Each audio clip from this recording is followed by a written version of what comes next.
and he works. He doesn't not trying to be famous. He's just like a good tech guy. Yeah. And then through probably random conversations, hey Joe, I know a guy, and a guy, like, I'm sure there's an origin story, but you have no fucking idea. Joe Rogan's not rich and famous. He wasn't like a major influencer yet. No, and he had money from News Radio and from Fear Factory, right? And he didn't want to do those stupid, or Fear Factor, so he didn't want to do those stupid shows and be on Hollywood anymore, so he fucks off. And then you're like, I'm worth like $2 million, or like, what the fuck is Jamie Vernon worth if he's part of that now? You know, he must own part of it, and he's definitely got he's got like a stake in it, one way or another. Like, what did he get if Joe Rogan got what he got, right? The 100 million Spotify deal. I mean, could you imagine if he got 10% of that? Yeah, and you know what? Again, for him, it's like, I'm set for life. Even if we stop right now, he could just fuck off and never worry about anything ever again. Buy a couple of rental properties, and you're good to go. Yeah, you're I set. think that's cool for him. Like, that's how that shit happens. That's how it should happen, right? Like, oh, totally, man. I mean, there's those little things that happen where you're like, you right place, right time. The right guy hooks you up with the right other guy, and next thing you know, you're just like a megastar, or not a megastar, but you're worth millions. Well, yeah, and it's not like if Joe Rogan is now super famous and he needs a Jamie, and this, you know, it's not like he's now famous without Jamie and needs somebody finally. No. You know, this is, like, imagine the guy, if theoretically Jamie decided to retire, who had to replace him, like if they wanted to hire a younger replacement guy. Well, he had Brian Redband before. That was his guy. Yeah, Redband filled in when Jamie was off, right? No, Redband was the first guy. Yeah, but he came back to fill in when Jamie had coronavirus. When he had the COVID. Then he had Redband come in for him. Yeah, but that's what I mean is if he didn't get Redband to come back. Oh my God. What's wrong? No. I'm just saying. Oh my God, if he didn't, like he would. Oh. Yeah. I mean, if could you imagine if like Jamie's got the COVID, and he's just signed a deal with Joe Rogan for like 10 more years at $10 million, and he's like, no, I'm sick now, not coming back. Bye. Yeah. I'm done. Then like, who do you hire, a brand new guy? Do you, like, is it going to be a celebrity partner buddy? Like, what would he do? I wonder. If he brings in like a celebrity, like what do they call them? The guys who sit behind Howard Stern's desk and flip his switches. Yeah, a fucking yes man or whatever they are, or like a hype man. A hype man. Well, I mean, the beauty thing about Jamie Vernon is like the few times when they've kind of been not on the outs, but once or twice, like you'll see where he'll say something and Rogan will like shoot him a look, like, excuse me. It's so funny. It's like, man, he's allowed to have that opinion. Every time it happens, it's like, oh, fuck off. Leave him alone, man. He's allowed the guy to. Who always says he's the last person you should listen to is now staring daggers at a guy who's giving his own opinion. You know. Exactly. I mean, I think the last time he did it was over like a treadmill. Like it was like he even didn't even say anything rude about it. He's like, yeah, it's an odd little device. And Rogan's like, the fuck did you say? That's good. And you know, like, technically Jamie is a smarter person than him, right? Like, I think that's for sure. Yeah. Like, definitely smarter. Yeah, 100%. I mean, I think he probably reads more and probably processes and passes a lot more information off onto like the daily world than what Rogan is doing. Because Rogan's like sitting in a sauna, just like sweating. Yeah, for 16 hours, and then he crams 4 more hours of exercise into his day. Yes. And then meanwhile, Jamie Vernon is just like that one-hand Google machine. It's like figuring shit out on both sides. He's just like clickety clacking. He's basically like the guy that Batman goes to fix the Bat computer. Yeah, he's Lucius Fox. What's his name? What's his name's tech guy in Punisher Warzone? Oh, not the one that fucks him over. Microchip. Yeah. Wasn't he a good one, or did he have? Because that's why I always get the names mixed up. It's that other guy that double crosses him. I think he kills Microchip in the comic too, doesn't he? In Punisher Max, he does. Because like he was complicit in some like kiddie porn or something. Oh, like he made money off it. I should reread those. I can't wait. Like, I have them. So, oh, dude. Like, after you finally talked me into reading them, and then when I finally went and bought them all, holy. Punisher Max such a good read. Is incredible. It was such a good run. Do you hear that there's people bitching that Punisher shouldn't be a comic character anymore because the guys that stormed the Capitol had Punisher logos on their outfits? God. Did you read Marvel's response to that? No, I hope it was the right one. It's pretty good. So Marvel had there was this time when I guess cops were putting Punisher logos on and bad guys were putting Punisher logos on, like all the same guys who had stormed the Capitol. And this one cop sees Frank Castle like walking down the street, and he's like, "Oh my God, it's a Punisher!" And he tries to take a selfie, and Castle's like, "The fuck are you doing, man?" So then he sees the Punisher logo on the car, and then the cop is trying to explain to him like, "We're here for you. We're showing our solidarity to like what you do." He rips the Punisher logo off the car. Punisher does. He's like, "No, man. Like that's not for you. That's for me because I do what I do. You already have a symbol."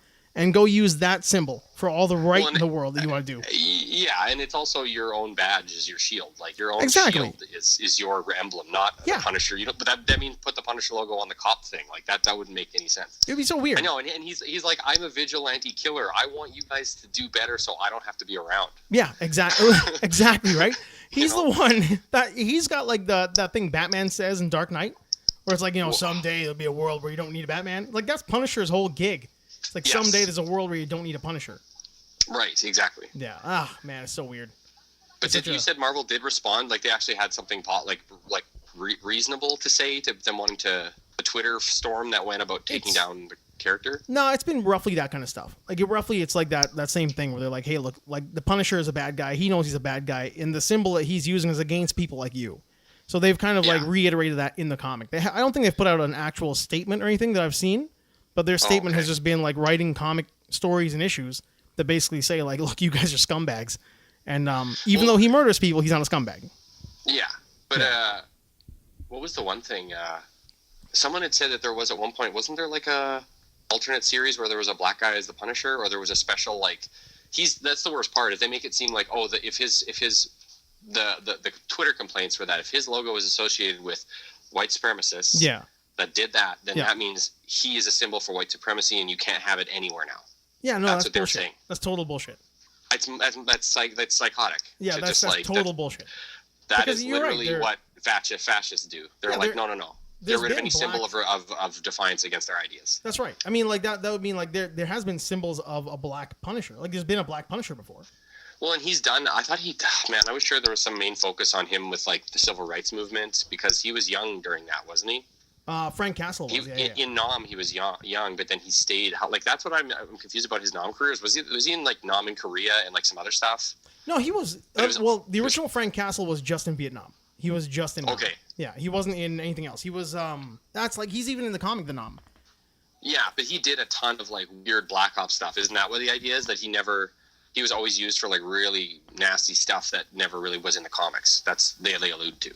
They kind of allude to a little bit of that. Like oh man, this thing is going to be so weird. They do allude to a little bit of that, but for the most part, he's always kind of just been a regular Marine Force recon is what he was. He wasn't like a special forces. I remember that he was the kind of guy, like the team he was in was that like in Valley Forge they talk about where he was part of like the special unit they sent in to retake an area, but it wasn't like he was Black Ops. Like he wasn't putting on ninja gear and doing Black Ops-y shit. Doing weird stuff, yeah. Yeah, I think I'm actually like I'm not super up on what like the Marines do, but I think like Marine Force Recon is kind of like a heavy squad or a heavy duty group of regular Marines. They just cut down 14 acres of forest with machine guns and then burn the remains to make sure no one survives. Right? They're not like exactly. There's like a minigun in the forest screaming while shaving their heads. But they weren't. And then they napalm where they blew down with the machine guns. Yes, they napalm the whole thing. Like sticky gasoline. Yeah, because the guys are just there to initially clear the area that they want. Yes. For the napalm. Yes. And hopefully kill a large portion of what's in there, and then they make sure it's all gone. And hopefully make it out before the napalm drops. Yes, like they have to call it really fast, so they start running kind of like halfway. It's all like frantic huffing and puffing all the time. Yeah, it's like, why do we do this job? Why do we do this? Die every time. Man, I knew a guy years ago who we worked a couple bars with, and he was the guy who would carry all the demolition shit. Like that was his job. They were like shit? Yeah, they were like they would like drop bridges. Like they were the kind of guys who go in like tape all the explosives, like demolition charges. Oh, that was his other job? No, that was the military job. Like that was his job in the army. They would send these guys in, be like, "Hey, so like a group of whatever, like like what do they call them? Insurgents are trying to build a bridge, or they have a bridge, they're using it to get across. We want it gone." So he was the guy who, like him and like a 5 or 6 man group of guys would show up like in their trucks and just like scrap the explosives of the bridge, and like meanwhile people are just like shooting bullets at him, like Oh, that's crazy. Tense, man. He was a psychopath though, and then they would like blow the bridges and then get in the truck and get like GTFO. Just like gone. The funny thing is, he's not in there to start shooting back at dudes. He's there to just try to wire up his stuff and leave. And if it's like a live fire zone or whatever they want to call that, oh my gosh. He's like, it was always, and they were like, there was 4 or 5 of them that we worked with, and they were all like husky, like thick dudes. like thick guys. Like they just like strap on, carry as much as they can, run, charge it up. They carry like 80 pounds on their back in a sprint. In a sprint. Yeah. Just to get the hell out. And that was their gig. They would just drive up there and be like, well, we got to blow this thing up. Meanwhile, you've got people with like that, and the AK sound is so gross, right? That yeah. So like that's all. It's like a pair of shoes getting slapped together really fast. Like, a couple of wooden shoes. Like alarming. Oh, what? What is that? The belt slap noise. It's exactly. It's like a belt being slapped on a machine. Like a machine is slapping a belt. It's a mechanized belt slapper. It is like a BDSM machine, like one of those battle. Imagine just one that moves that fast. That would be too much. Just like. Oh my god! Just destroying some poor girl. And that's the sound. That's what they come here for. I mean, I made it. They wanted it. I'm making a lot of money, and I made the machine. I might have turned it up too fast every once in a while, but Oh, so aggressive. But that's basically like what it sounds like. And he's like, that's the sound you hear, and you're like, oh god, we're in so much trouble. Yeah, I have to. And then, those guys. Well, I guess the training camps are probably pretty fun because his job is literally just blowing up shit. So they got to probably do insurgent stuff demo. Man, yeah, I would imagine, right? Like learning about it. I bet the learning phase is pretty good, but there are things they do to those guys that is pretty aggressive. Like, I mean, it's not Bud's level aggressive where they get like a bag of oranges and just run out with a canoe on their head where they're like asleep while running. Have you ever seen the Bud's training stuff? Like the Bud's training. Yeah, the insane. Yeah, I've never seen it. I just hear obviously whatever that Goggins guy did it. Man, I was watching. It was like one of those like news shows. Like, it wasn't 60 Minutes, but it was like one of those Canadian news shows. Where they're showing like what Bud's training is. Like if you don't know what the Navy SEALs do, I remember they were showing this kid. He must have been like 19, maybe 18 years old. And I guess, well, maybe more than that. He must have been but 22, 23. Yeah, maybe older than 18 or 19. He's like 22 or 23. And because the washout rate is so high, right? So they're showing the washout rate. And this kid was running, and he's on the beach, and he's going, and he's asleep, man. Like, you're watching him, and he's like eyes closed, the zombie trance running, because that's what his body's doing now. And then he sat down on the beach and ate lunch. They keep you up for what, days at a time? I don't think it's days, but it's like they wake you up as early as possible, and then when you go to bed, they tell you what you're going to do the next morning. You get your like hour sleep, assuming you're going to be up in like 5 or 6 hours, and then it's like the belt slapper machine hits. Like, wake up. Yeah, that's true. They're like, okay, we're done for tonight, and they put you to bed and say you're up at 4 a.m. and they get you up at 2. And then you're up. Yeah, like it's to get you ready for like in REM. If you're in REM sleep, or if you are actually in a deep sleep, and then a gunfire goes off, you could be fucked, right? Like it's brutal. It's so fucked up that's because I get why, but it's like it's simulated, so it's like torture, It's super torturous. Like it's aggro. Oh my god. And then like, when you think about the washout rate is so high, and then the ones who make it through and they're in, like they're animals. Like they're machines. They're war machines, those guys. Yeah. Well, unfortunately that's just how like humans can't be soldiers, man. You got to have because you can't have a family and be a killer. No, man. You don't. You don't go back and forth. I don't care what anybody thinks. It's too. 1 in 25,000 people can do it. God, that is such like a calm way to set it too. Like humans can't be killers and have a family. Like people with a family can't be killers. Like you can't do it. You're totally right. No, you will damage the family aspect if you're too much of a killer, or you won't do well as a killer because of you're too much of it. Like you can't have It's a broken machine. Automated universal soldiers with just killing. Oh yeah, man. Like, no, for sure. I think like the best movie we've seen that shows that like bang on is Hurt Locker, where he wasn't even like a special forces guy, but it's so realistic. Where he's like, man, like he got off on that shit, man. Yeah, he got off on it, and he couldn't be a family man anymore because his brain wasn't wired that way anymore. I watched it, and then I watched it at the end. I was so confused, and then I went, oh no, wait, he fucking loves it there. Yeah. Like, oh my god, he's a psycho. Like, he's a big fan of this. There. Like he's a psychopath. Yeah. He just wants to, like, even like the when the one dude is like, where are you taking your gear off? He's like, well, if I'm gonna die, I'm gonna die comfy. So he's like, that's the mentality he's in. It's like, you're gonna go sometime. So if I'm gonna go, I'm gonna go like comfortable. You mean with that last bomb because it was like impossible to take off? The car bomb where he couldn't like get his hands in. It was in the trunk of a car, I think, right? He couldn't quite get into it. So he's like, God, it's so hot and all this gear. And I got to defuse this thing because, like, a lot of people are going to die otherwise. So he's like, well, I can get it done. But at the same time, like, I can't do it with this thing on. And this thing is not going to save me from that thing. Yeah. So it was just like... you'll blow up. It doesn't matter. It's like, if you're that close, you got to put your arms around the fucking thing. Yeah, that's fair. Oh, so brutal. That was like the thing that I was talking to with like with my mom about a couple of days ago. We were watching something. I can't remember what it was, but it was like explosions, right? And she was like, well, if it blows up, like, what are you going to do when that thing blows up? Just run the other way? Couldn't they get around the corner of a wall or whatever it is? Like, no. I think like Hollywood has given people such a false sense of what an explosion actually does to you.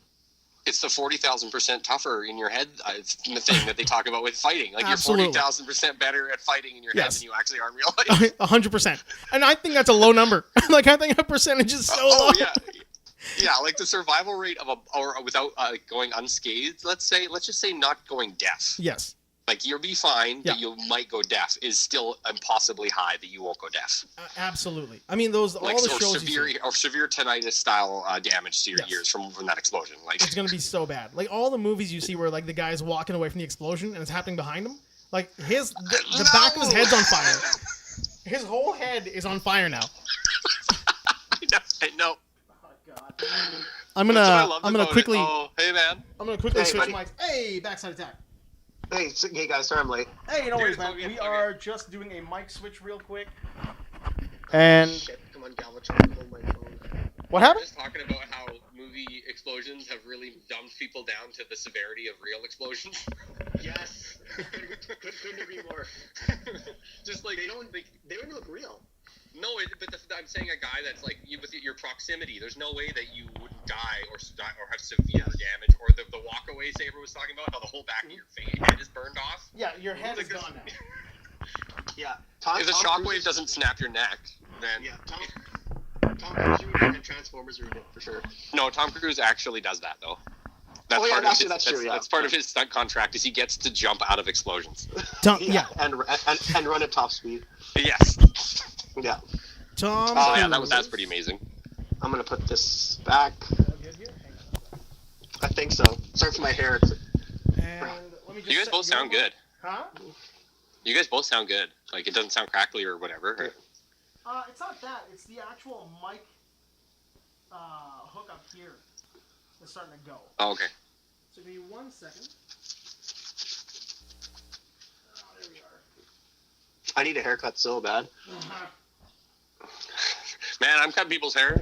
you might be. Yeah, I know you probably you have someone at Mass that you go to, don't you? I'm sorry?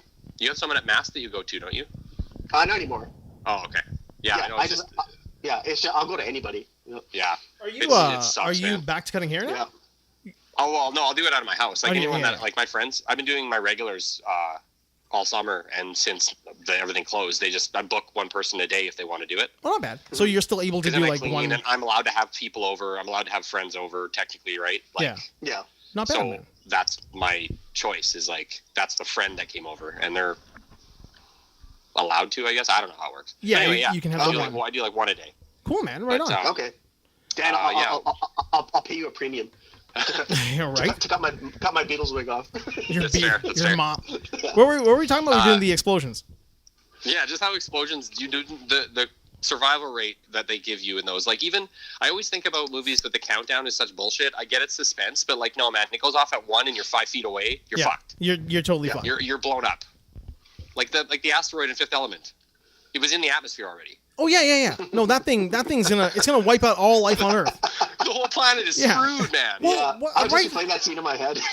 Wasn't there a cloud on Earth like in the lifetime of like our grandparents? Like there was a cloud one time that was pretty rough. Remember, it was like a really? there was like something happened here on Earth where a cloud comes up like over Russia or whatnot, and they were generally concerned about like, well, what's plant life going to be like in the summertime? Yeah, like the stuff that could easily affect the tides and like everything that the moon does from the moon.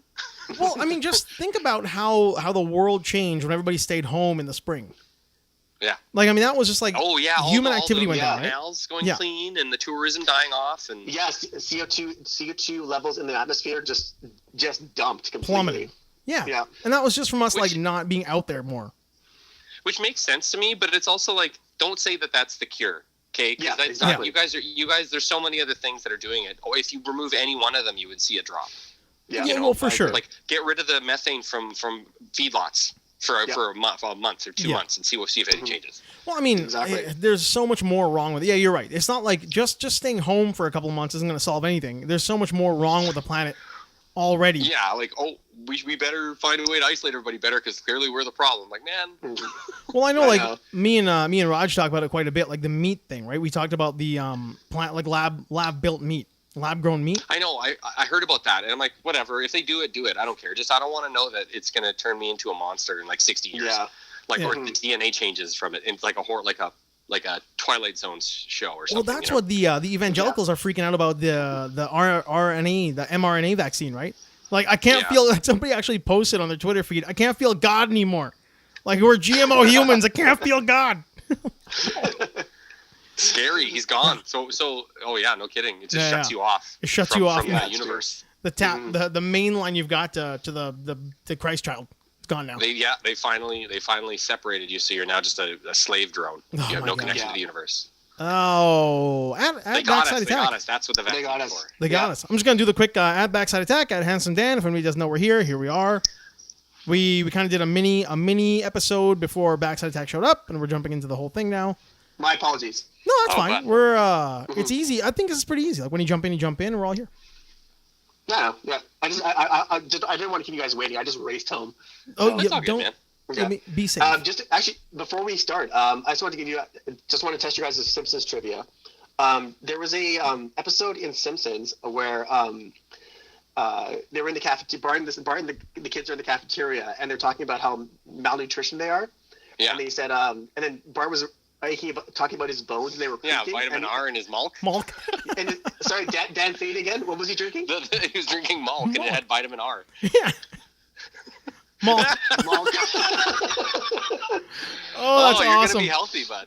Yeah, this is a I was at the organic market, and I was browsing through. Then I saw one last thing of this. Nice. It's almond milk. Of course. Almond milk.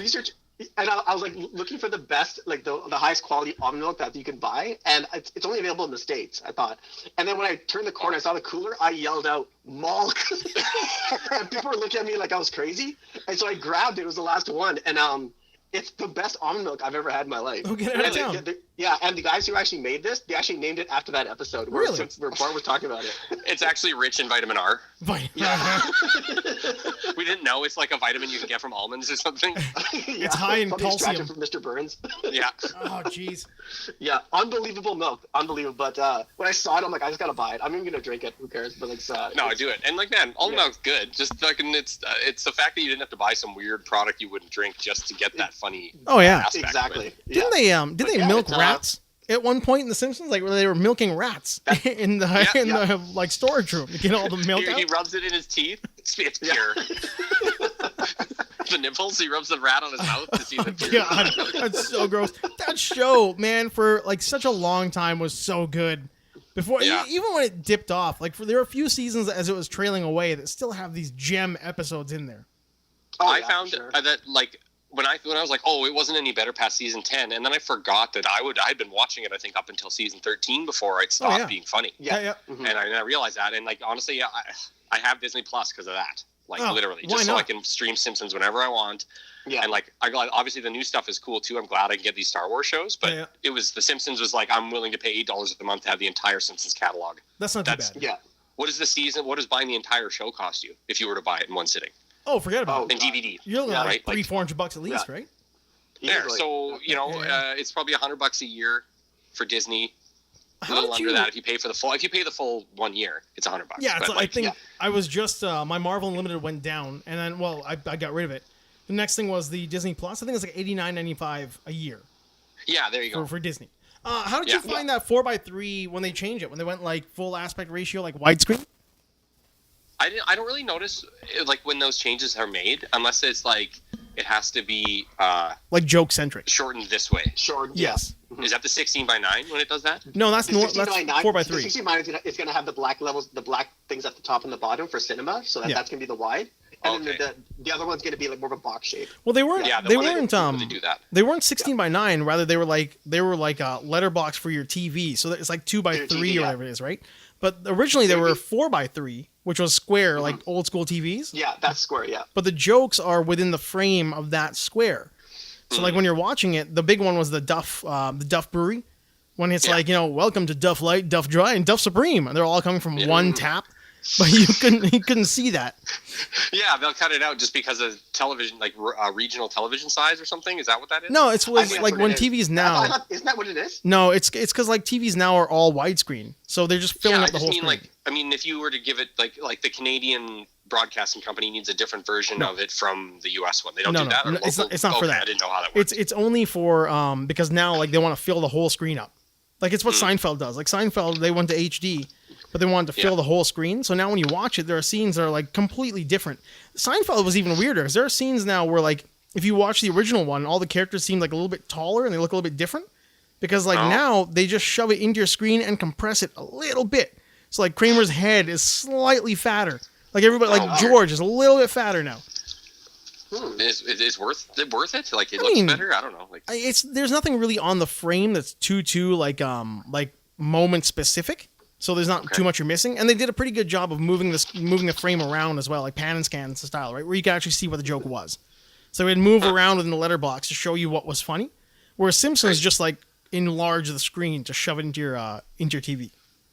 And that was the problem. But it's a cartoon as well too, so can't they have more room to work? Because what they would do is they would shoot. They created the cells in 4:3.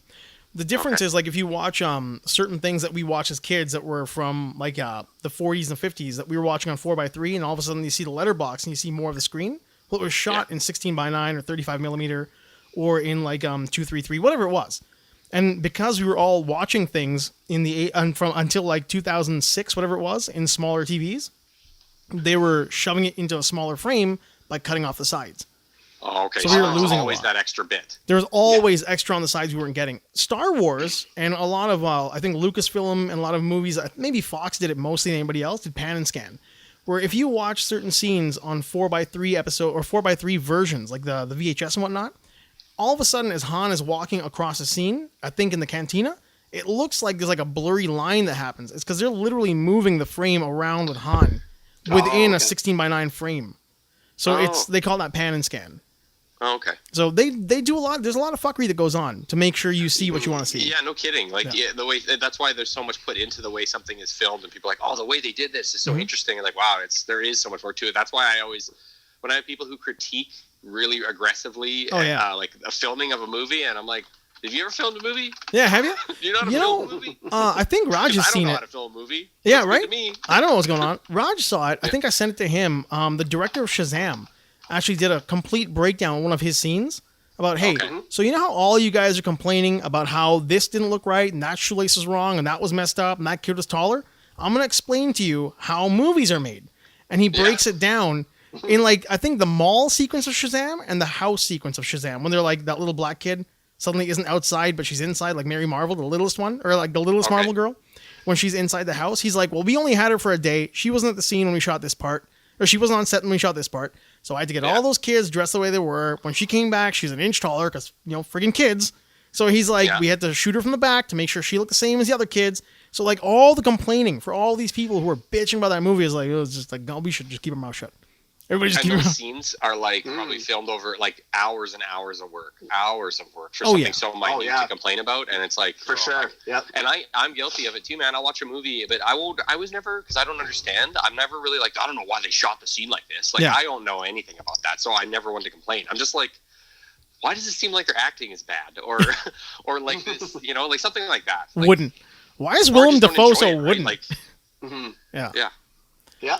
Like I have a friend that hates Mandalorian, and he has all these reasons for hating it, and I'm like, dude, that doesn't make it bad.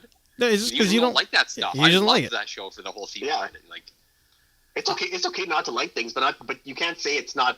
You can say I don't like it, but as opposed to like that sucks. Exactly. Well, specifically critiquing things that you know nothing about, like the lighting in certain scenes, literally like analyzing the shit out of everything in the first episode. I said, well, you've only also watched one episode of an entire show, and now you don't want to watch it. If people had any idea just the amount of skill that goes into just lighting a scene.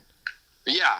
Just somebody should, like, anybody who's going to bitch about, it was dark, it was whatever. Just go look at a YouTube video of like a cinema pro who shows you how to properly light a scene.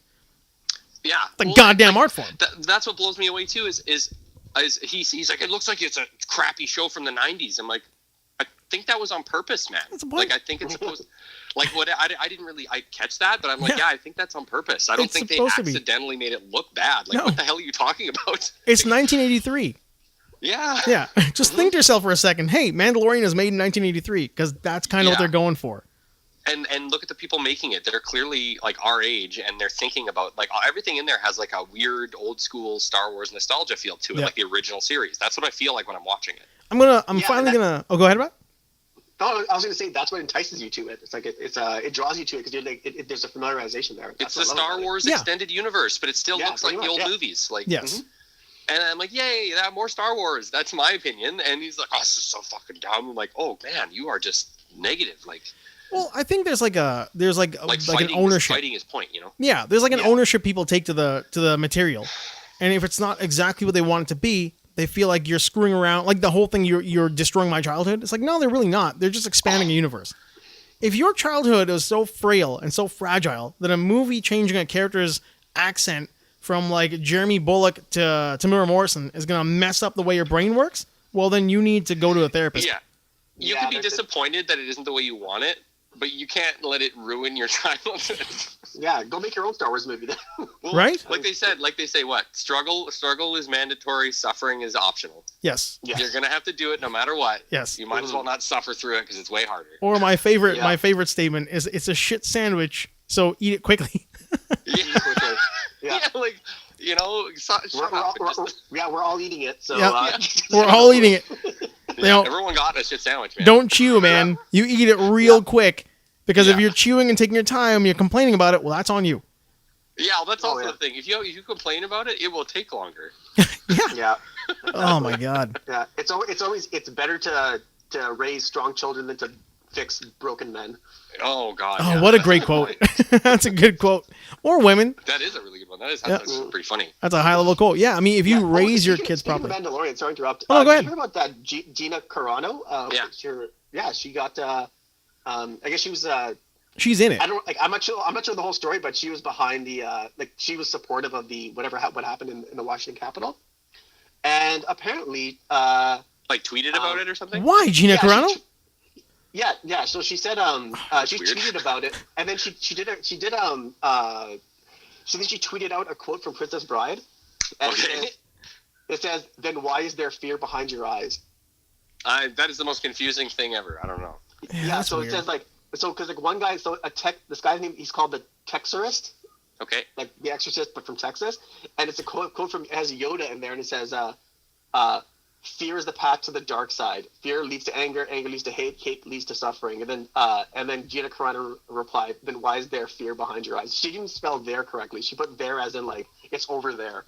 Well, she is an MMA fighter turned actor, so yeah, exactly. She get hit in the head a lot. Right, so yeah, so I can't give her a lot of credibility for her opinion on anything. Like, exactly. As far as I'm concerned, actors are just people with schizophrenic personality disorder. There's some pretty good ones out there, but at the same time, but that's because they get into their personality disorder really well. They hide it really well. Well, that's my point.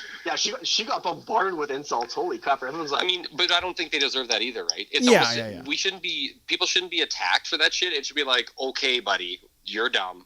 See you later. Just ignore what they say. Like Simpsons, just don't look. Just don't look. The hell we messed up with the monsters. Yeah. Just don't look. It's true, man. If you just if you ignore Paul Anka. Have you noticed today though? Like, I mean, not today, but in the last week or so, since Trump's Twitter is gone, and you don't hear him so much anymore, you're like, like it's just yeah, and I agree. But the thing is, you also didn't have to look the first place. No, People for sure. Looked anyway. And it's like, don't they look. absolutely did. It gives him power. Like they don't get it. 100%. He's literally the monster from the Halloween episode. Yeah, but you're right. Like don't look and don't report. Don't report. Why is a bully a bully? You do it if you give him attention, right? If you ignore him, it goes away. The biggest problem with that too is like people don't seem to realize all the ones who are following him and going to the Capitol and doing all the shit they're doing and whatnot. And and my mom was like, they're doctors, they're lawyers, they're smart people. I'm like, yeah, but you don't have to be like devoid of mental illness to become a lawyer or a doctor. Like you don't need a psych profile to become president. Exactly. Like there's a lot of it's crazies following crazies, man. It's like legit crazies. You don't need a psych profile to be a politician. Period. Let's not exclude Canadian politicians. Like there's like. Lots. Man, these ones that all got tan lines on their face and shit after Christmas. Like, are you kidding me? And I'm not trying to watch the videos. It's just blatant because they're at a Q&A period. Yeah. And someone's like, where the hell were you over Christmas? Like, a reporter directly attacks them, and it's funny, but it's also like, they're all dumb. Like, they all need psych profiling. Like, I think that first guy who got caught, it was like right at the airport. He ran after baggage claims. He got like just bombarded with like. Because they must have found out what. Microphones were in his face, and they're like, "Why would you do this? Why would you?" And he's like, right there and then, he's like, "I gotta quit." I gotta quit. It's over. None of them thought they would ever have to deal with this kind of stuff, and now it's like, this is what revolts happen. This is what people get strung up by pitchforks because like you turn the people into a mob. Well, my biggest beef for the whole thing too is like you go out of your way to tell people that you're being a conspiracy theorist and like the this is real and it's true. Just listen to us. Listen to us. We're in it together. We're in it together, guys. And then all of a sudden you start doing all the shit that makes the wackos go, I told you, man, conspiracy theories are real. It's not a conspiracy theory. It's real. It's like, you give the wackos power, and then everyone's like, shit, the wackos are right. They were right. Wacko. You know, the worst one was that thing in Ontario, right? Where they had the London, I think it was London, Ontario, or maybe like somewhere in Ontario, where they were saying like, we're not going to use any of the tracing data or any of the data that we collect when we test you to like come to your house and raid homes. That's not going to happen. That's crazy talk. That's crazy. And then they did it. They literally showed up at people's houses and dragged them out of their houses. It's like, and that was like over summer, right? It's like over summer, like we're going to do contact tracing. The app is there. The testing is good. Don't worry. We're not a police state. And then they acted like a fucking police state. Well, and then all the cuckoos were validated. You didn't go along with our police state idea, so we had to become a police state. Like, we didn't agree to the tracking. We're not going to tell you. I'm not telling you what I did last week. You know, like that kind of shit. Yeah. It's your basic human right to not have to divulge that information to the government. And they're like, you didn't do what we asked you to do, so we just did it anyway. Yeah. We just did it anyway. Yeah. It's wild. It's like, why didn't you just comply? Well, I mean, we were me and Backside Attack, our mutual friend, a mutual friend of ours, always makes a good comment that like you don't like it's not the best and brightest to go into public service. No, they go into the private sector and make real money. The best and the brightest, they go and become private, like private doctors and private lawyers. They become like defense attorneys. The best and the brightest aren't in public office. They're not working at the Capitol buildings. No, but you know what those ones do that go into politics? When they leave politics, they get put on a board somewhere to become a lobbyist for a few years. Oh yeah, what was that, Michael Collins? Because they're like, I got buddies because I was with the MLA, blah blah blah, for 10 years. So put me on your board. I will talk to all my buddies, and I get paid $200,000 a year to sit on the board or whatever directors at some company. Am I remembering it right? The George Clooney movie is Michael Collins. Michael something. Yes. He talks about that, and Philip Seymour Hoffman is the one who kind of breaks it down to him. It's like everybody just wants that job on the avenue, right? They want a job in that office. Mm-hmm. I think the movie's based on a really good play too, where he's like, that's all they want to do. All these politicians just want to get their political careers to pad their resume when they start making private sector money.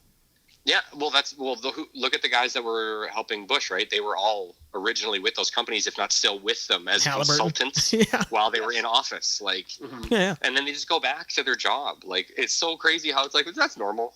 That's all good. That sounds like bonkers crazy shit to me. That sounds like conspiracy theory stuff to me, but that's just normal career stuff for these guys.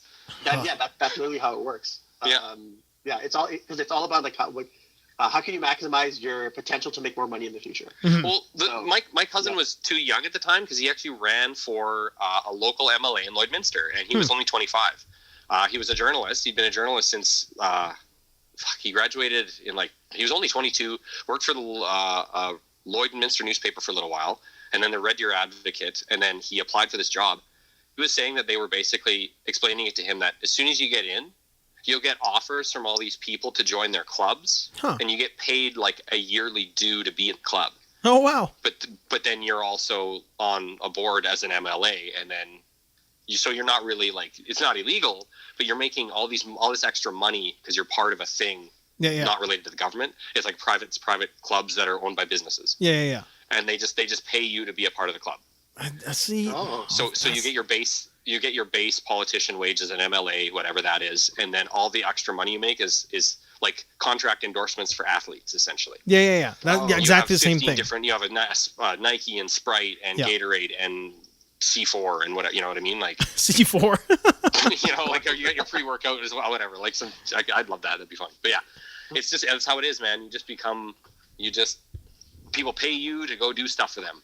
That's all you're good at. The politicians we have aren't here for fixing any of the problems. They just get paid to push through agendas. I'm not surprised by that, because that's something like I always talk about, like with our little group of guys who talk about the movements underneath the skin. I always think about that idea that there are, like the Skull and Bones, there are all these organizations designed to keep a certain group. Have you guys watched that Netflix documentary, The Family? No, but it's the religious one, right? Yeah. About how religion is in politics so aggressively. Yeah, it's but just second nature. It's not even religion. It's like like if you get into it, you'll understand how these guys manipulate the idea of these people saying God bless America and all that kind of crap. And then they narrow it down to just like 2 segments of like 3 books of like the New Testament. Yeah. And then they use that to control follow these rules kind of thing to keep this second, it's obviously just a close group of people keeping their circle safe, right? And, exactly. And I mean, I'm sure there's more to it than that, but a lot of the times these are just easy ways for these guys to transition. Like, not all of it's evil; they're just rich, secret assholes. Like that's exactly it. It's the table. Like Dracula. Did you see the video? Yeah, exactly. Yeah, like the Republican. That's what's so funny about Simpsons back in the day. The Republican Party was like an arch nemesis castle, and Dracula was there, and the Texan, and all this stuff. It was the castle from Giant Robo. Like that was unreal.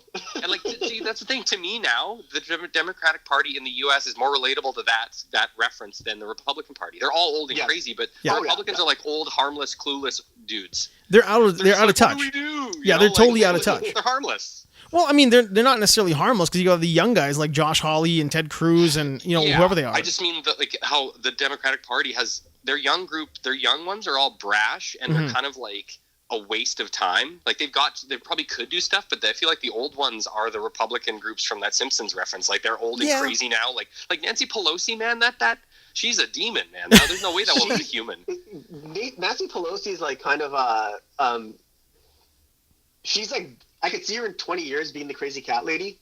Well, you realize she has no political experience whatsoever other than when she got hired as like the governor general or something. Like before this, she was married to a lawyer and did fundraising. It's in her biography. So she's like a Betsy DeVos type.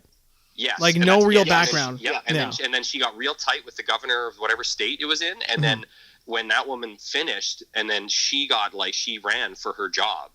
Oh, no way. And got elected because she was friends with everyone there. It was just to have a rich person's ball and then I'm in, like that's all it took. Yeah. Well, you don't need to. She's in charge of entire decisions for the entire country and she has no history in politics other than just that she got hired in. But you don't that's the problem, right? You don't need to be like a career politician to become a politician. No, you can be a fundraiser. Yeah. You can literally just be a philanthropist, lawyer's wife and you'll get in. Pretty much. And you'll be the head of the House of the Senate or whatever that job and you're good is. to go. Yeah. So creepy. So backside attack. How was your week talking with the gaggle about the failed coup attempt, or as I like to call it, a full season of 21? 24. A full season of 24 happening in the background. There must have been some awesome, like a bomb got turned off, like some guy shut off a huge nuclear device. Yeah, but it's a season of 24, man. I think you guys. There was pipe bombs in there that didn't go off. 2 of them. They found 2 pipe bombs. Yeah. In the building, yeah. They found I think they found 2 or 3 pipe bombs that were they confiscated before they went off. Oh and then they released new footage of these guys like by the doors, and this one guy's like, he's like, break the door down. So this guy was like breaking down the door, and then you could see on the other side of the door through the window, a security officer pulled out a gun and started shooting, and so there's a ton of other stuff that came out. Oh, there is so much other stuff. And like and when the guy shot, it wasn't like, when you hear, like usually when you hear a gun from the distance and you hear a pop. Yeah. This was like a real, like when you hear in the movie, it was like a bang. Yeah. And I think he shot someone and he shot that lady, the Air Force. Yeah. So far 5 people have died. 5 people have died. Mm-hmm. And it was kind of cool because I actually saw some of the one of the guys who was a legislative member of, I can't remember who it was, but they showed that video of him getting dragged out of his house, and because he was arrested by the FBI. Oh, yeah, the one who was there during the riots. And his grandmother came out. I'm not sure if you guys saw the video. His grandmother came out, walked right up to the camera, and she looked straight in the camera, and she's like, "Thank you very much, Mr. Trump. Oh, wow! You're the cause of this. You're the reason why my grandson is going to prison." You riled him up, and he went crazy, and he lost his like well-paying political job because he went to the Capitol building and incited a riot from the inside of the crowd. Yeah, this guy's such an idiot. He worked there. Yeah, and he was dressed in full like military like garb, and he was on Twitter, and he put his phone up like this to himself and like doing all. Then he realized, oh yeah, I work for the government, and so he deleted it, but it was too late. Screen grabs, man. Why do people see? This is the thing. It's almost like we're not smart enough as humans to have the technology we have because That's people are literally confessing to crimes on the internet and thinking it's okay. They had that they had that thing where they it was on one of the, I think Parler, or is it Parlay, what it's called? Parlay, and then Parler shut down. It's now gone. Google or whatever Google took it off their store. They've just taken it off the App Store. What is going on? I only heard about Parler literally the day before this. Oh, no way. Parler. I didn't even know what it was. So on Parler, Google and Apple, they took it off. They got rid of it. But on Parler, or it was on 4chan or 8chan or something, they had that thing that's written on top that says, like, hey, we work for the office of the president, Donald Trump. And if you want to get pardoned, you need to give us your name and what you think you did and your address. Oh my God. And it was like, no, it was like a honeypot. Because all these idiots... I know, it was a honeypot, yeah. All these idiots are like... Come to the police station to get this free boat. Get this... free boats! Because I watched that video last night. Goddamn Simpsons. It was sobering. You're just like, holy crap. Like, if they had gotten through... Because a lot of tweets that were going out is like, we want to kill Pence, kill Nancy Pelosi. If these guys actually went through... who knows what would happen? Oh, yeah. Well, but I mean... So what was the National Guard issued for then? Well, the National Guard didn't get issued. Well, the National Guard now, it seems like, was deliberately kind of muted within Washington. They're saying, like, they were told, hey, calm down, don't go nuts, don't do anything. But then Virginia, was it West Virginia? The governor of Virginia was like, hey, man, get your asses over there. So he sent his contingent. We'll send our National Guard troops over? Because they sent their own. Washington wants to stand down. Yeah, the Washington was kind of being told to not take it as seriously, apparently. Like, I don't know exactly what was going on. I think Raju might know more than I do. But oh, God. I will no. right now. Did I just kick me out of the... Oh, no. No, you're here. Your camera's dead. No, we can hear you. I got a YouTube alert, and I tried to swipe it away, and it freaking... It got you. There we go. Okay. There he is. So I'm so confused and about this, but my thing is, it's like the outrage about it is like so confusing because they're like, I don't know. It's just this blame is being put on. I have all the problems in the last. Everything is being dumped on this Donald Trump guy. Like, I don't understand. It's like there's other politicians. Oh, you're all bad. They're all bad. All complicit. And they're like, oh no, I wasn't with him. I didn't do. No. I'm a Democrat. It's like, no, you're all fucked. You could have stopped him. Of you could have stopped him. All could have cut it out, man. There were so many people involved. involved With each other and created division. Well, I mean, that's the problem too, right? You're absolutely right. There was way too much division because, like, nobody ever in the history of American politics has thought, hey, we should sit down and talk about our problems as a nation. No, exactly. As a nation. nation. They want to impeach him again. It's like, what the fuck for? You're going to spend so much money. You don't have the money. And here's the gross part too. Just let him go. So, he's not going to come back with an A-bomb. Sorry, Vic, go ahead. Finish. No, well, hold your thought, though. What I'm saying is what they want to do is they want to impeach him because if he gets impeached, he can't run again in 2024. However, if he gets impeached, what's the likelihood that Pence becomes president for 5 days and pardons Donald Trump on the crimes that happened in the Capitol? No, he won't, because didn't you see they gave him his secret club badge after he wrote the votes? Did you not see that video? No, of what? It's the creepiest freaking skulls and bones video ever. So he reads out the things. Yeah. Right? The official, these are the winners, Pence does. Mm-hmm. The two guys rush up to him to talk to him, and they're like they're really eager to shake his hands. And they're talking to him, but of course they're wearing masks, so I don't know what you don't even know what they're saying. And then for some reason, Nancy Pelosi is doing this to Pence, like this to him, literally, like this. It's like an old lady doing this. It looks that animated. And he kind of looks over, and the one guy's like, give us a minute. Like, relax, Nancy. Yeah. And then the guy shakes his hand, and he goes, and Pence, being the weird robot that he is like, oh, and he's like looking at his head, and it's like a plastic wrapped little badge thing. Yeah. And he's like, da da da, and then he takes it and he looks at him. He puts his hand on his shoulder, like, thank you for this gift to blah blah blah. And then then he shakes the other guy's hand. And Nancy Pelosi's like elbowing him again. She's still nudging. Like, thanks for doing this, being part of you're back in the club or something. Like, it was, dude, it's super weird. It's just the final footage of the end, right at the end when he finishes reading them. It's not like a secret hidden camera. It's literally just the footage. I didn't see that. Yeah, it's like this little thing is in his hand because he shakes his hand this way and it's in there. So he gives it to him through the handshake, and they're trying to be secretive, and Pelosi's being all stupid, and they're weird like, shit like that, man. Weird shit like that. Oh God, Raju, you had a thought that I interrupted earlier. What was that? Yeah, no. Sorry, Vic. You just finished exactly what I was going to say about like the impeachment. Yeah. But I'll just read you this. This is from the Washington Post.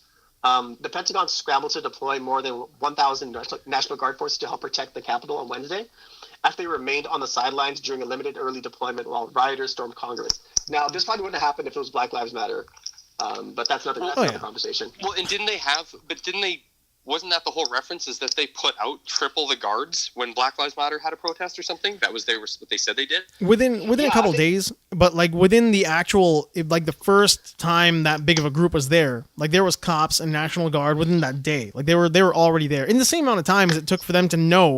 I mean, these guys had message boards and shirts made, and like they should have known better and had them ready to go on the steps already. Like Black Lives Matter kind of happened like a flash in the pan. It just kind of happened, right? Yeah, because like when Black Lives Matter happened, there was like helicopters flying overhead. Yeah. There was like that was back in June, I believe, right? Mm-hmm. And yeah, there was but this time what does it say? Yeah, it said here, this time Pentagon officials appeared determined to steer clear of the politically charged fray, acting in lockstep with city leaders as they outlined a small, minimally visible role for the DC National Guard and none at all for active duty military forces. So weird. That's pretty. I don't know. It confuses me how like we can't hear you. Oh, is my thing off? Yeah, I can't. We can't hear you anymore. It's super muffled. No, I can. It's muffled. You can't hear me at all. No, we can hear you. It's kind of muffled. Yeah. Oh, okay. I'm gonna put it on speaker then. I just had to disconnect my headphones because I didn't charge my phone. Yeah, we can hear you pretty good with just the speaker of it. There's the phone speaker. Yeah, I'll do that. I'll just swap it out. Because I've got you mic'd in here. Yeah, go ahead for now. Okay, no, but like you were saying though. Me? Backside attack, Raju. What were you saying? Oh no, I was just that was the so the Washington Post is saying that decision, whatever they did to hold the National Guard before they came in. Yeah. That decision faced intensified scrutiny later Wednesday after Trump supporters, many of them wearing tactical gear, crashed through defenses erected by DC and Capitol Police and pushed inside the Capitol, forcing lawmakers to halt the election certification proceedings and evacuate in fear.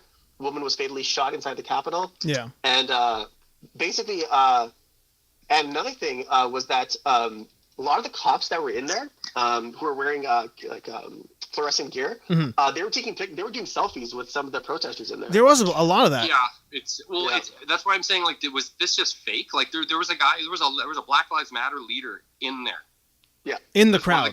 He's been interviewed by CNN. He's like a really well-known activist with Black Lives Matter. Was inside the building with all those people. I have no doubt there were a few people from like Antifa and Black Lives Matter that were within that crowd to see what was going to go on. But I don't think it was fake by any means. I think this is 100% organized weeks in advance. Oh, for sure it was. Yeah. But was it a bunch of like staged like actors to do it, or like did they just trick a bunch of like one of those like weird events where people all show up but they don't actually know who organized it? Yeah, no, I don't think this is not that Russian where the Russians organized one group. I have no doubt at all though that there are Russian hands in there. Like that would have been the biggest false flag operation in. Yeah, it's too many people, right? Or like, did they know it was going to happen? So they're like, we know this isn't a threatening group, so just like let them in because we want to disrupt the votes. Like somebody wanted the votes disrupted for 5 or 10 minutes or 2 hours or however long they did it. Well, the thing is, like, a lot of these people who were interviewed, they were saying, like, what else can we do? This was probably like an act, not of almost desperation. It's like, what else can we do?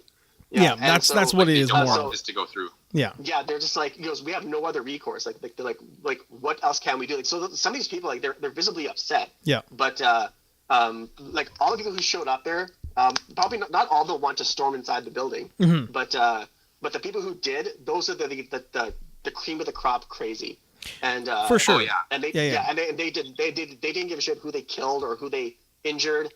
Well, like zip tie guy. No remorse. Zip tie guys got. These are the people who visibly like took pictures of themselves and ran the risk of like getting fired. But what I mean is like when you look at the one dude, like I mean they're not one dude, but multiple guys. But a good example is the guy who had the zip ties. He's got a handgun. He's got ammunition. He's got multiple zip ties, and he's dressed like he's like dime store Punisher. Like he's dressed like dollar store Punisher. He was going to line people up and probably just start shooting them. Who knows, right? Yeah. Who knows what he wants to do? Yeah. Good for that one kid. There was like the one staffer who saw all the votes on the boxes and he organized like a little staffer buddies. He's like, grab the votes. They grabbed. They probably killed all of them because the thing was it probably wasn't the real numbers. It was probably fake, and they saw it, so those guys probably died. Oh yeah, they're all dead now. They're all dead now. I think the whole thing was staged anyway. I think they literally just were reading bullshit off of those papers every time they wrote a state's votes. I'm like, no, they didn't. No one actually voted. Nobody. They already. It just says say that Biden won, or every time. Every time you read it, just say Biden won. Make up a number. Just make it all up. I think the electoral college is there's too much there's too much overlap within that what they call the checks and balances system for them to make it up. Like it's like the moon landing thing, right? Like I mean if the moon landing was fake, somebody out of like the 600 people who were involved, somebody's gonna talk sooner or later. Be like, I got a book to write, and money to make. But maybe those people died, or those people, like man, they were really good at killing people. Like even back then, they're way better now. Like, they're it'll be so easy. Crombombulus. They were able to kill the president back then. You can't do that now. Like they had to have the kills had to have like spy panache back then, like in the 60s and 70s. So they still had to look cool. Yeah. But now it's like no, they shoot like cancer at you from 6 miles away. Sound. Yeah. Yeah. They just shoot third stage cancer at you from like 6 miles away. It's like a black square that some dude is just like vibrating from like 6 miles away. Yeah, nothing happens. He's just standing there, and like he looks like a repair guy with an Epcor truck. Yes, it's a death ray. Yeah, and then someone gets he starts melting away. So gross. Now, I mean, the entire thing is so bizarre. It's so sad. It's so sad. And the thing too is like I like how they're all talking about how the response for Black Lives Matter was like it was really like so much worse right away, and then the response back from the right is like, well, this is how little it was happening. Like we only had 3 people shot, or 1 person shot, 1 cop died, but Black Lives Matter is like 300 people got assaulted or whatever it was. But they're trying to make it out to be as if like you being mad about election results equates years of social injustice that just like went to a boiling point. Well, the worst part is neither side should be doing that. Like, exactly. Ours is worse than yours. Our suffrage is worse than your suffrage. Yes. I'm like, oh my god, man, it's not the same thing. Like, you guys shouldn't be comparing whose riots were less shitty. Like, exactly. Yeah. I mean, that's just it. It's as a nation, you guys shouldn't be having these problems because you're a first world country that's fixed all these already. Yeah, that's what it should be. Venezuela shouldn't be having these problems, and they still do. Yeah, but I mean, I think like it's Americans' fault. It's America's fault that Venezuela has these fucking kinds of things. The CIA.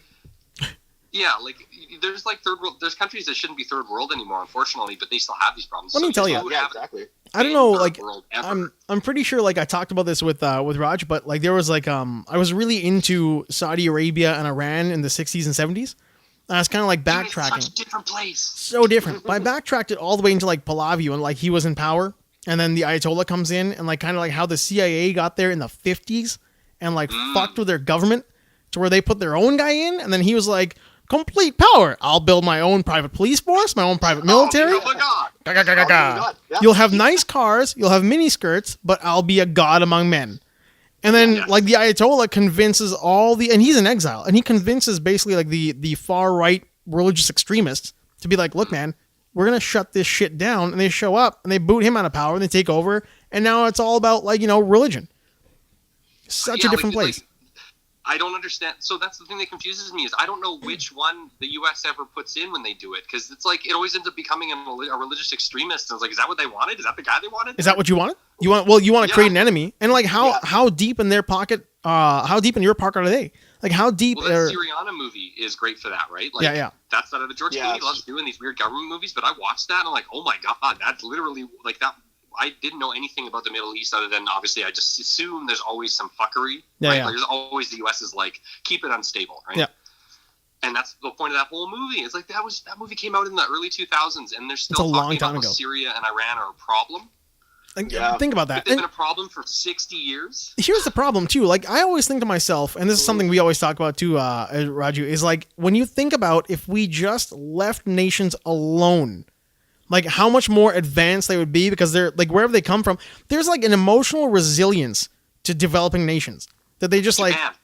They just come back stronger. Japan, right? They come back stronger and better and better. Like the Western world doesn't have. Look at the women in Germany after World War II. The women are tanks because they rebuilt the city. Like the women. But they went from they went from German milkmaid tanks, the classic German, to like supermodel athlete tanks. Yes. Yeah. Somehow, like they like evolved the same person into a higher version of In a very short amount of time. Like they went from like, they evolved into superhumans, like from like Helga to like Heidi so quick. Svetlana or something. Yeah. Like, Hey, look, it's Helga. Oh, you mean Heidi? It's like no. Yeah, that's exactly. Yeah. And that's the thing. When you look at Iraq has rebuilt itself like twice. Oh, yeah. Or at least once, like in the night, like the Desert Storm fucked them, and then they actually it took 10 years of rebuilding before 9/11 happened, and then they just trashed it in 4 years. Like, again. Dude, I went to school in grade 1 to 3 in Lloydminster, and there was a kid that moved there from Iraq. His family had moved to from Iraq, and he was amazing at this. Kid's like in grade 2, and he could draw blueprint stencils of fighter jets. Like he was so smart. Oh my god! I was embarrassed that I'm like, I like video games, and he has to practice his drawings, like his engineering drawings, and he's in grade 2, and his family, they were from Iraq. They left. His dad was like a doctor or something. They left because of the frickin' Desert Storm shit. No, because it was like it got too hot. Well, whatever happened, I think it was only just starting when they left, and I didn't know about it. Like as a kid, I had no clue. I only learned about it later in high school. But yeah, like they left, and I didn't understand why they would move here. It's so different for them, right? Like why would you want to move to Canada and like. Doesn't make any sense, but that was why. Our country's on fire. Yeah. Yeah. But they didn't really say that. I didn't know. Like they never were like, "Well, we fled a war." Like I think they were being quiet about it. Mm-hmm. I'm not surprised. I just vaguely remember being like, "What a strange decision to make with your life." Like it's like you're a doctor, your family's not. They're not poor, right? Like they're doing well. You're doing pretty well, but you have to leave your country because an invading force wants their oil. Exactly. Yeah, they engineer a war because they want their oil. That's what I always say. Like, if we just freedom juice, if you just leave the freedom juice alone, and you let the country leave the freedom juice alone, but we want them to enjoy the freedom juice. Oh my god! Well, it's not. I mean, like, it's not even freedom juice, man. Just think about what happens with blood diamonds.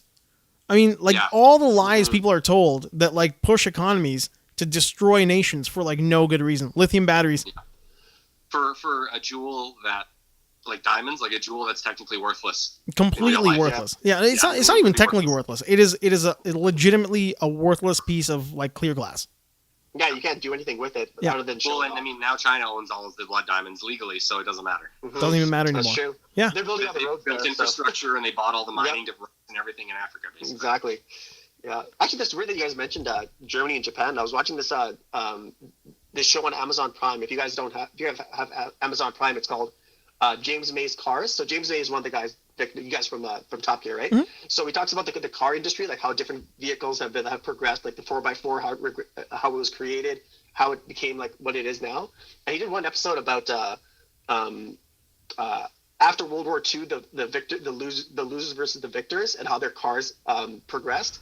And he said it's very strange that Germany and Japan lost World War II, and England and the United States won World War II. But when you look at their cars, Germany and Japan came back, and they make the best cars, while United States and England or the UK. In England, they make the shittiest cars, the worst. And it's such a great way the way he did it. And he's like, this is Japan's equivalent yet, and during 1995, and they look at the English equivalent, and he's like, what the hell happened? Yeah. Nice. So they go for specific years. Yeah, and it's a great. If you haven't seen, if you guys have the Amazon Prime, watch James May's car. It's amazing. It's an amazing show. Well, it's like if you put a 75 Renault up against like a 75 Datsun. It's like they're two very different vehicles. Well, again, you got to look at the way things are made. It's. I guarantee you that if you got to go and sit in on the meetings that these people had in Japan and Germany, they were going, "What can we make the best so we know that we're putting out this?" So people are like, "That's German," or "That's Japanese engineering," right? Mm-hmm. And America's like, "Well, do we put a cup holder in it? Maybe they want cup holders, 2 cup holders, 3 cup holders." But like, it's gonna be real big. Yeah, my beer's this big. I want a cup holder. It's like Homer when he was designing his car. For cup holders. Yeah, it is. It's the Persephone. It's the French fry cup holder. What was the No, Persephone was the one that was good, right? The Persephone was the good car. The Homer was the one that was a piece of shit. The Homer was the one with the bubbles, man.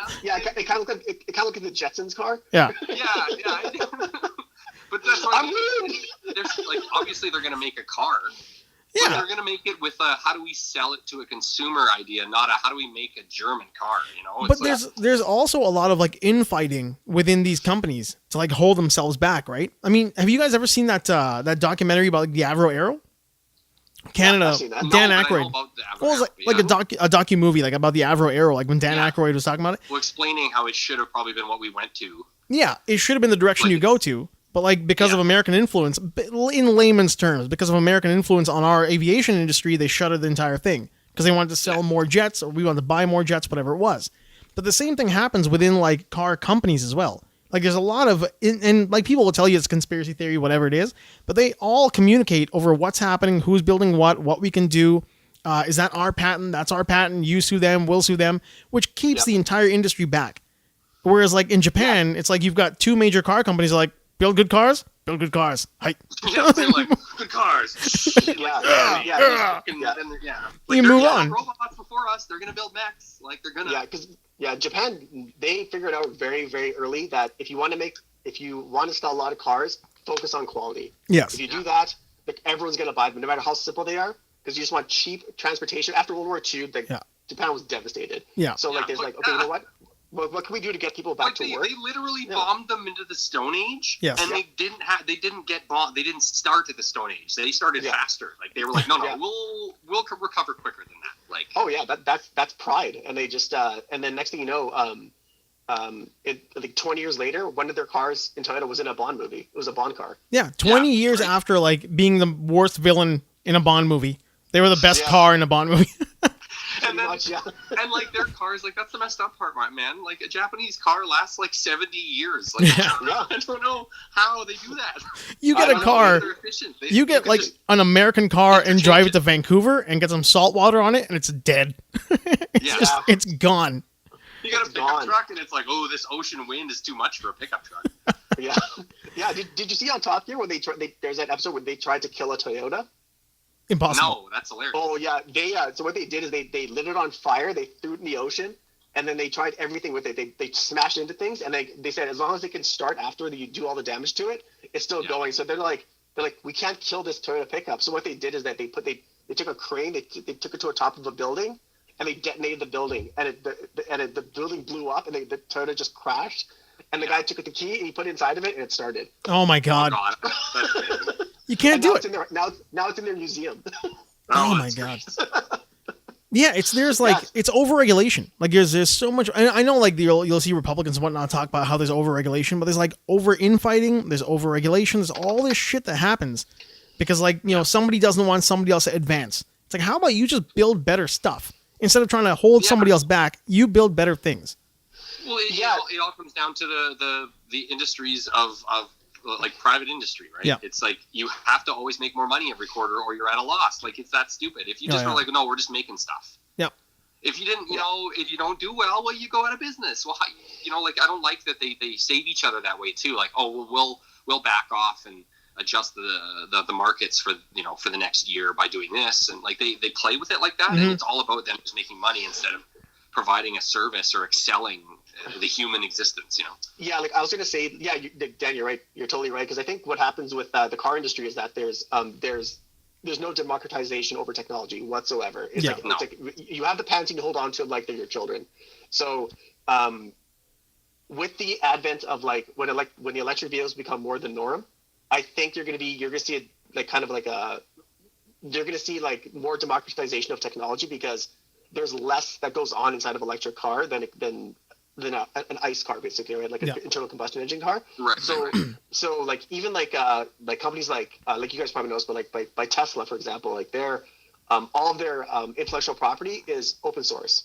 Mm-hmm. They're like, you guys can use you can use whatever you want.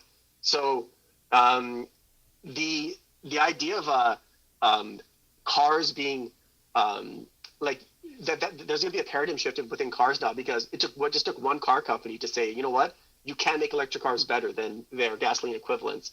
So, and you're seeing that now. Like General Electric, like so General Motors is like going to turn to General Electric basically because they're getting rid of all their gasoline cars. And Volkswagen is like their Wolfsburg plant. It's the biggest car plant in the world. They're retrofitting it all to make electric vehicles now. It is massive.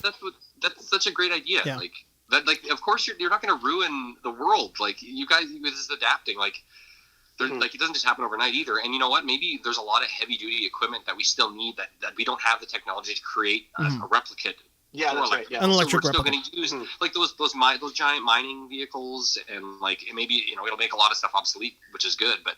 Yeah. I won't just like tomorrow we're changing and everyone's going to lose their jobs. Like I don't. Yeah, exactly. Yeah. It's more than that though. I think like when you look at that great documentary, Who Killed the Electric Car, and you look at the amount of influence the oil industry has within states to crush electric vehicles, and how it's GM. The same thing as weed being illegal as long as it was. Same thing. It's the exact same thing. Elliot Ness and Prohibition. Like it's always something, right? But it's a lot of outside influence of somebody who's so afraid of losing money. Or an industry that's so afraid of like losing that bottom line in the next quarter, we got to make more money. How do we do it? If they have electric cars, well, we're going to lose oil and blah, blah, blah. It's like, well, crush electric cars. Crush them. Yeah. Oh, yeah. Yeah. Instead of like joining in too, you could like, how about we adapt? And when we won't get rich from that. But if everyone does it, you will. Like, I don't understand. I mean, we're obviously speaking about it in layman's terms. No, I'm saying we're obviously talking about it in very like layman's and basic terms. But the idea is exactly what it is. Like instead of becoming better and diversifying what you do as an industry, you just decide like crush the other industry with like our influence within government, and just like lobby, regulation, no more electric cars, gasoline forever. Yeah. Yeah, that's the thing, because like even like the advent of electric cars. Whether they're hybrid or full electric, that's where the market is going. Yeah. And so like the electric car companies, whether it's battery companies, whether it's Tesla, whether it's this entire movement is worth more than the Exxon Mobils, the Shells and stuff like that. So they're gonna. This is gonna be good for years. What 60, 70, 80, 90 years? Like we're good. Yeah, we're good. Yeah, we're exactly. Right. Yeah. So like we still do need petrochemicals for like medicine. All the things that we use basically. From Vaseline. Everything in this room is made out of oil. Like some form or fashion. Like the thing that bothers me about is people like, you can't have any of your nice things without petrol. It's like, well, how about we don't always just assume if we're not going to use something anymore, it needs to be made illegal. Yeah, exactly. How about it's just there and it's not for like you ban light bulbs because they're old. Like what the fuck? Incandescent bulbs are gone now because we all use LEDs, so no more. They're illegal. I use Edison bulbs. Yeah, they're great too.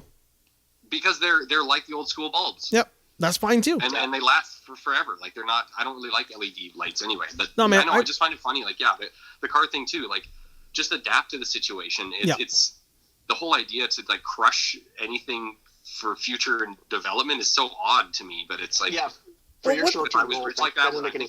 What's weird to me too is the idea that like, okay, let's just say for a second electric cars are out there now and we're all using them, like they're 50%, 60 or 70% like penetration into the public market, right? Or the market. So we're all buying them. And you haven't made gasoline cars illegal, but now electric vehicles are cheaper and better and easier to get your hands on. Well, eventually, little by little, gasoline just goes away. Don't make it illegal and try to crush the industry. Just make it like make better electric cars. Then we'll all eventually just move over to electric.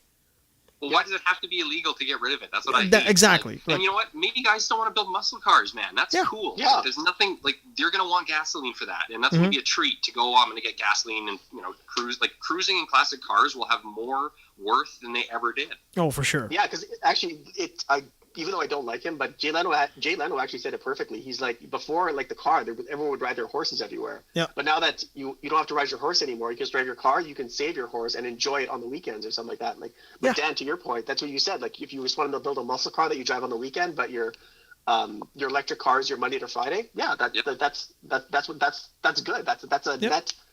a good balance of like just having your fun, but like. Easing your lifestyle because like electric cars will be cheaper to own, cheaper to buy, cheaper to insure, everything. They won't become. I almost feel like with the car, like if that's how it's going to be, they should almost remove that status symbol with cars, and it's just like no, it's just like there's obviously better and less better versions, but like it's a utility vehicle, really. Yeah. Like it should just be utility, and then you can have a luxury car that is for that, or like like you said, classic cars will literally be classic cars because they'll die off like a dinosaur. I like the idea of like when you do watch movies in the future, like when you do see like good movies about the future, like the Philip K. Dick stuff, like Blade Runner or Minority Report. It's not like he's getting to his fancy Lexus. Like everybody has got a Lexus because it's a utility vehicle that you get in, you park it. When you get out, some other schlub gets into it and goes to his house. And then some people do own them, but not a lot of people. Not a lot of them. And like there's private ones, obviously, and like I get it. There will be status involved with some of them, but yeah, it should just be like it's for utility. You need to get somewhere. There's your car. That's what I do think. It's kind of wild, and I think like Raju will kind of have a opinion on that too. How you can't build by committee when it comes to these things. Like when you think about if you had like these days, everything is by committee. But like when Walt Disney wanted a park, it's because he had an animation studio that was successful. He was the top dog at that company, and he wanted to build a park, so he built a park. But if you do that today, Kathleen Kennedy, Kevin Feige, Jon Favreau, like all these other voices got to be in there. Then you got like all the names, all the CEOs and VPs and whatever, all have to build this thing, and it fucking sucks because it has to like. It won't get done. It won't get done. It won't get done. It'll never get done. GM wanted to build that car, and they didn't get a chance to build it properly because by committee they got destroyed by regulation. But Elon Musk wants his car. Well, Elon Musk is like, I got the money, sucker, and he builds his car. Right? You can't build these things by committee. Yeah, you have to have ironclad vision and just like and have no like and stuff like that. Any wall you go through it. You can't like let anyone get in your way, and if you do, you have to be willing to pay the ultimate price. Whereas like you throw everything you own, you just throw it in there. Definitely. And, go all the way, man. Charles Bukowski, his phone, go all the way. It'll kill you. It'll bankrupt you. You'll lose girlfriends. You'll develop drug problems. Like it's a great poem. It's just like go all the way. Bukowski. Exactly. Hey, did you? For Dan, real quick. No, go ahead. Guys who succeed, like it's like this. To your point, Vic, is like it took like Elon Musk was like in the top. I think he was 50th richest person. Yep. At the end of the year last year. Yeah. And within 1 year, he went to he became the richest person. The richest person in the world. That is the fastest rate anyone's gained wealth in history. Mm-hmm. Yeah. And he's not done. Yeah. So he's like it's incredible how like the stock is going crazy. It would be scarier if it was like the CEO of Facebook, because to me it's like you're already a robot though. So yeah. Like, no, like it's just funny because like when Elon Musk does that, it's like. He's like a crazy psycho inventor. It kind of makes sense that he should be in charge of all this shit. When you have guys that are running like social media accounts and like Amazon, like that dude, Jeff Bezos, there's no way he's the same guy. They replaced him with like a CIA clone. He's like an evil supervillain now. He's definitely like a skin wrap robot. Well, like would Elon Musk shut down that site on their Google store that we just talked about? Oh, Parler?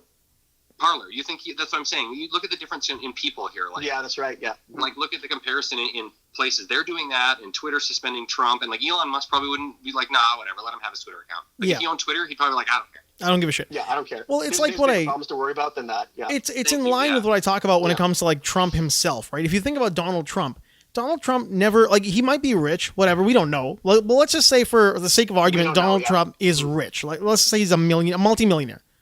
But he never created anything that was tangible that made you a better person in your home. Like his was all about put my name on the building and gold letters, and people will love me. I like gold. Put it gold. Right. Gold. Whereas like Vic, sorry to interrupt. I've seen the Trump building. It looks like it was built. It looks like it still has. It looks like it belongs in an episode of Dallas. Yeah, that's how ugly it is. No, it's true. Have you seen Gangster #1? Not in a long time. No, I just mean like because like how that guy replaced the actual crime boss and didn't change anything. Exactly. That's Trump. Trump has just been keeping everything the same way because he's probably not actually rich. No, but but my point is though. That's fine. My point is though, like when you look at the like people like him or not so much Bezos because Bezos kind of does it, but the idea is that Elon Musk, Steve Jobs, Bill Gates, Wozniak, these guys want to put something that makes like in your hand that makes your life better.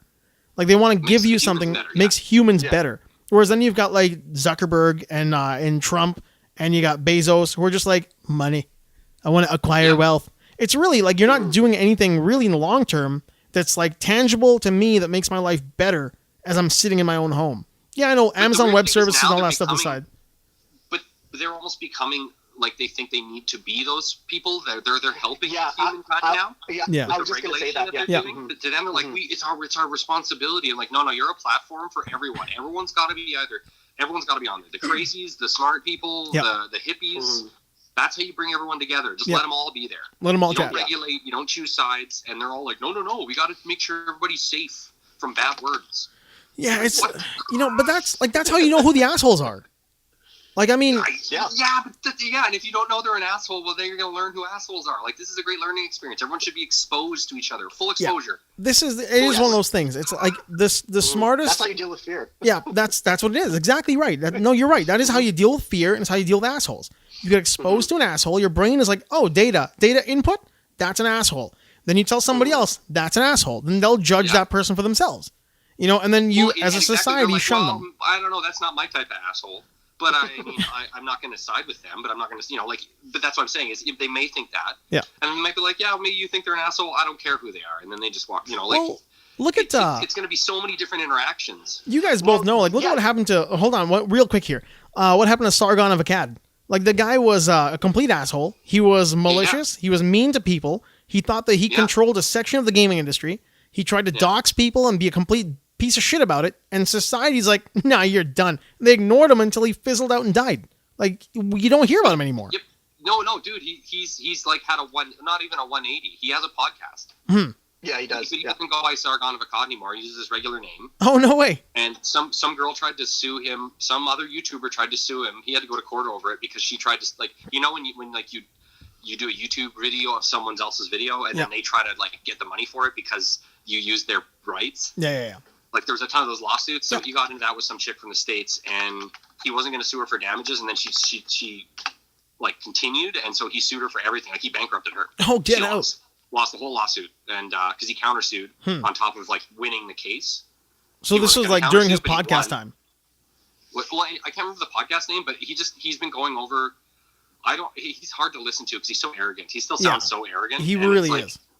And he's super opinionated, but I like that he's still bringing up a lot of stuff the media isn't covering. Yeah. Like, he's bringing up other things from, like, longer form debates that they don't cover on the news, and it's actually really nice. And, like, going over laws and bills that were passed in the UK that no one really knew about. Really? Yeah. So he is trying to redeem himself a little bit. He's becoming less of a troll and more of a journalist or a truth seeker without the troll shit. Well, that's good. But I'm not crediting him for that. I'm just saying he's clearly leaving out all the YouTube garbage or the internet garbage. At least he's, like, kind of somewhat realized that maybe he was part of the problem, and now he's trying to be more of a solution. He was a shit disturber, and he liked it. Oh, for sure. Yeah. And it's I hated that because Yiannopoulos. I wanted to listen to stuff he said, and it was too annoying. Like, yeah, so annoying. I did interrupt the backside attack there for a little bit when he was trying to make a point. I jumped all over that. I totally forgot my point. Go ahead. Well, then it wasn't. Right. Then it wasn't something we needed anyway. No, I'm kidding. Everything you say has value. That's garbage. What do I have over here? I had something else about. Like something else kind of like I had in my head today was, why are there no right wing versions of, like, the Daily Show? Is it like they just have no comedic timing? Because they just say it's Fox. That's it. Right? Yeah. It's all Fox. Yeah. There's no satire of the liberal media because there's no need to. They're right. They're correct. Oh, that's what they're saying. Oh, I get it. So their idea is, like, we don't need to be satirical. Exactly. Yeah. Because we're accurate in what we sell. And to satirize your own people is suicide career-wise, right? Yeah. So, yeah, that's a good point. It shows some sort of weakness. That's a good point. That they feel like they could be attacked on. So there was one guy probably about, like, 5 or 6 years ago. He was on a lot of, like, he was on MSNBC. I can't remember what his name was, but he was like this one taller dude. Kind of like, remember when Chris Hansen was busting all those people for, like, going to houses? He was one of those type of dudes. Life is so sad. It's pretty sad. But he was like that. He's on YouTube doing that, right? Yeah, he's back on YouTube busting people in houses, right? And he's overweight a little bit. Like, he's put on some, like belly weight. Like, I'm not doing so great. And, like, it's his show and it's run by him and his channel. I don't even think he has, like, a few million subscribers. So he's like a sad divorced dad. How do you spell his name again? Is it Chris Hansen? Hansen?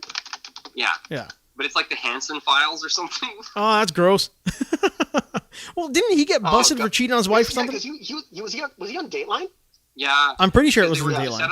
They got to the point where they realized these setups, they could get sued for them. Yeah. Because there's literally the guy, like the entrapment stuff. It's entrapment. Yeah. Yeah. To do that, to bait a guy. And then, I mean, I'm not saying that I'm not defending. The worst part is I'm not defending these guys, and it sounds like you are, but no, they can sue Chris Hansen because they didn't catch him doing anything. Well, I think one dude did because he wasn't all there in the head, right? Like, he was kind of like a little slow. Yeah, and it like bit him in the ass, and so they cut it from Dateline, and he wanted to keep doing it. So he partnered with, like, other guys, like the YouTube channels that were doing it. Oh, that's so gross. Oh, man, I'd love to see Keith Morrison yell at him. That'd be great. Oh, sure. Of course you would. Watch Keith Morrison. So you're supposed to call me, but you didn't do that, did you? But you didn't call 911. You let her bleed out on the floor. Yeah. So you should put 911. You didn't do that, did you? The Chris Hansen soundboard, and they were doing stuff where all they kept getting was like for anal sex. Like he kept saying that. Oh like, man, all his voice from the show on a soundboard. It's amazing. Oh, because he was so faux serious. I love Keith Morrison. Keith Morrison is really good. But I mean, like, I love that guy. he's one of those like blueprints. Like that's the guy you want. Like you want that weird voice. I agree. What? Sorry. Keith Morrison. He's the guy who does like the Dateline. He's the one who reports on Dateline. You said you want him doing what type of? You want that character, the weird voice, the big eyes, like that kind of person. Like you're not gonna watch that show if it's like what's her name, Oprah's friend Gail. Like I'm not gonna watch it with her. She's normal. Imagine this if the show was called Oprah's friend Gail. If that was her own talk show. She has to have it like that. It's like in her contract. Oprah's friend Gail. She has to have it like that. That's literally today on Oprah's friend Gail. Well, I mean, could you imagine if her that's her deal? Is like she has an inner contract. She has to be referred to as Oprah's friend Gail, and she's doing just hard hitting murders, rapes, just like the worst crimes, and that's what she reports on. Stories ever, yeah, and it's rape victims and child abuse savior stories. Today on Oprah's friend Gail, anal rape. You're like, oh god, anal rape. Jesus. No, Vic would be like, today on Oprah, anal rape. Mm-hmm. Mm-hmm. It was just, instead of being sassy, it would be get a little Z snap and a head shake. Terrible morning show, like an Oprah. The worst morning show. Oh god, it's the worst morning show ever. Oh. It would totally ruin your morning. That was kind of like the whole idea. I guess what we kind of wrap it up on is the idea of first world countries and a lack of emotional resilience. That's all of this stuff, even down to the Elon Musk, the build by committee, the Trump, these people who can't seem to get their mind around losing election. That we have a lack of real emotional resilience in the Western world that you just don't you don't see countries in Africa, say Gambia or Mozambique or Ghana, when they go through these decades and decades and decades of eating shit, and they're still the plague. And the plague. I mean, the plague, man, and they're still life is okay. It's good. We'll be fine. We'll get through this. We have lived another day today. Yeah, we have lived another day. We're good. Exactly. Yeah, they're just happy with I didn't get bit by a snake. Yeah. All my children are alive. All my children live today. I was gonna ask you guys, what do you guys see happening when Trump leaves office? Oh. I don't know anymore because it seems fake. Everything seems fake to me. Everything seems like I'm watching a TV show, man. It doesn't. I don't know what because there's no procedure for this. Yeah, it's a season of 24. I don't know. It's gonna be the ticker will come up and it'll tell you what's happening between 8 a.m. and 9 a.m. and Trump will be having dinner, and between 9 a.m. and 10 a.m. there's a bomb going off. Yeah. I think and it'll go back to him eating. Yeah, just sipping soup. Yeah. It's but it's the whole day of him just doing stuff around the house, and all this shit is happening outside, crazy shit. It's that meme, right? The world's on fire behind him, and he's like, "It's fine, everything is fine." No, he doesn't even know. He has no idea. He doesn't care. He started watching half a TV show. He got bored. He went downstairs and looked at the pool table for 2 hours, just stared at it. Did you guys ever see that SNL? Practice. Did you guys ever see that SNL sketch of when Trump wakes up in the morning, his day, the day in the life of Donald Trump? So it's he's asleep, and you just kind of see that that thing that happens when your eyes open up in cartoons when somebody gets knocked out. So that happens, and he gets up, and it's just everything is nice, and the birds are chirping, and Melania's a fucking supermodel. And he gets up and it's all gold and shit. And he looks in the mirror and it's John Cena.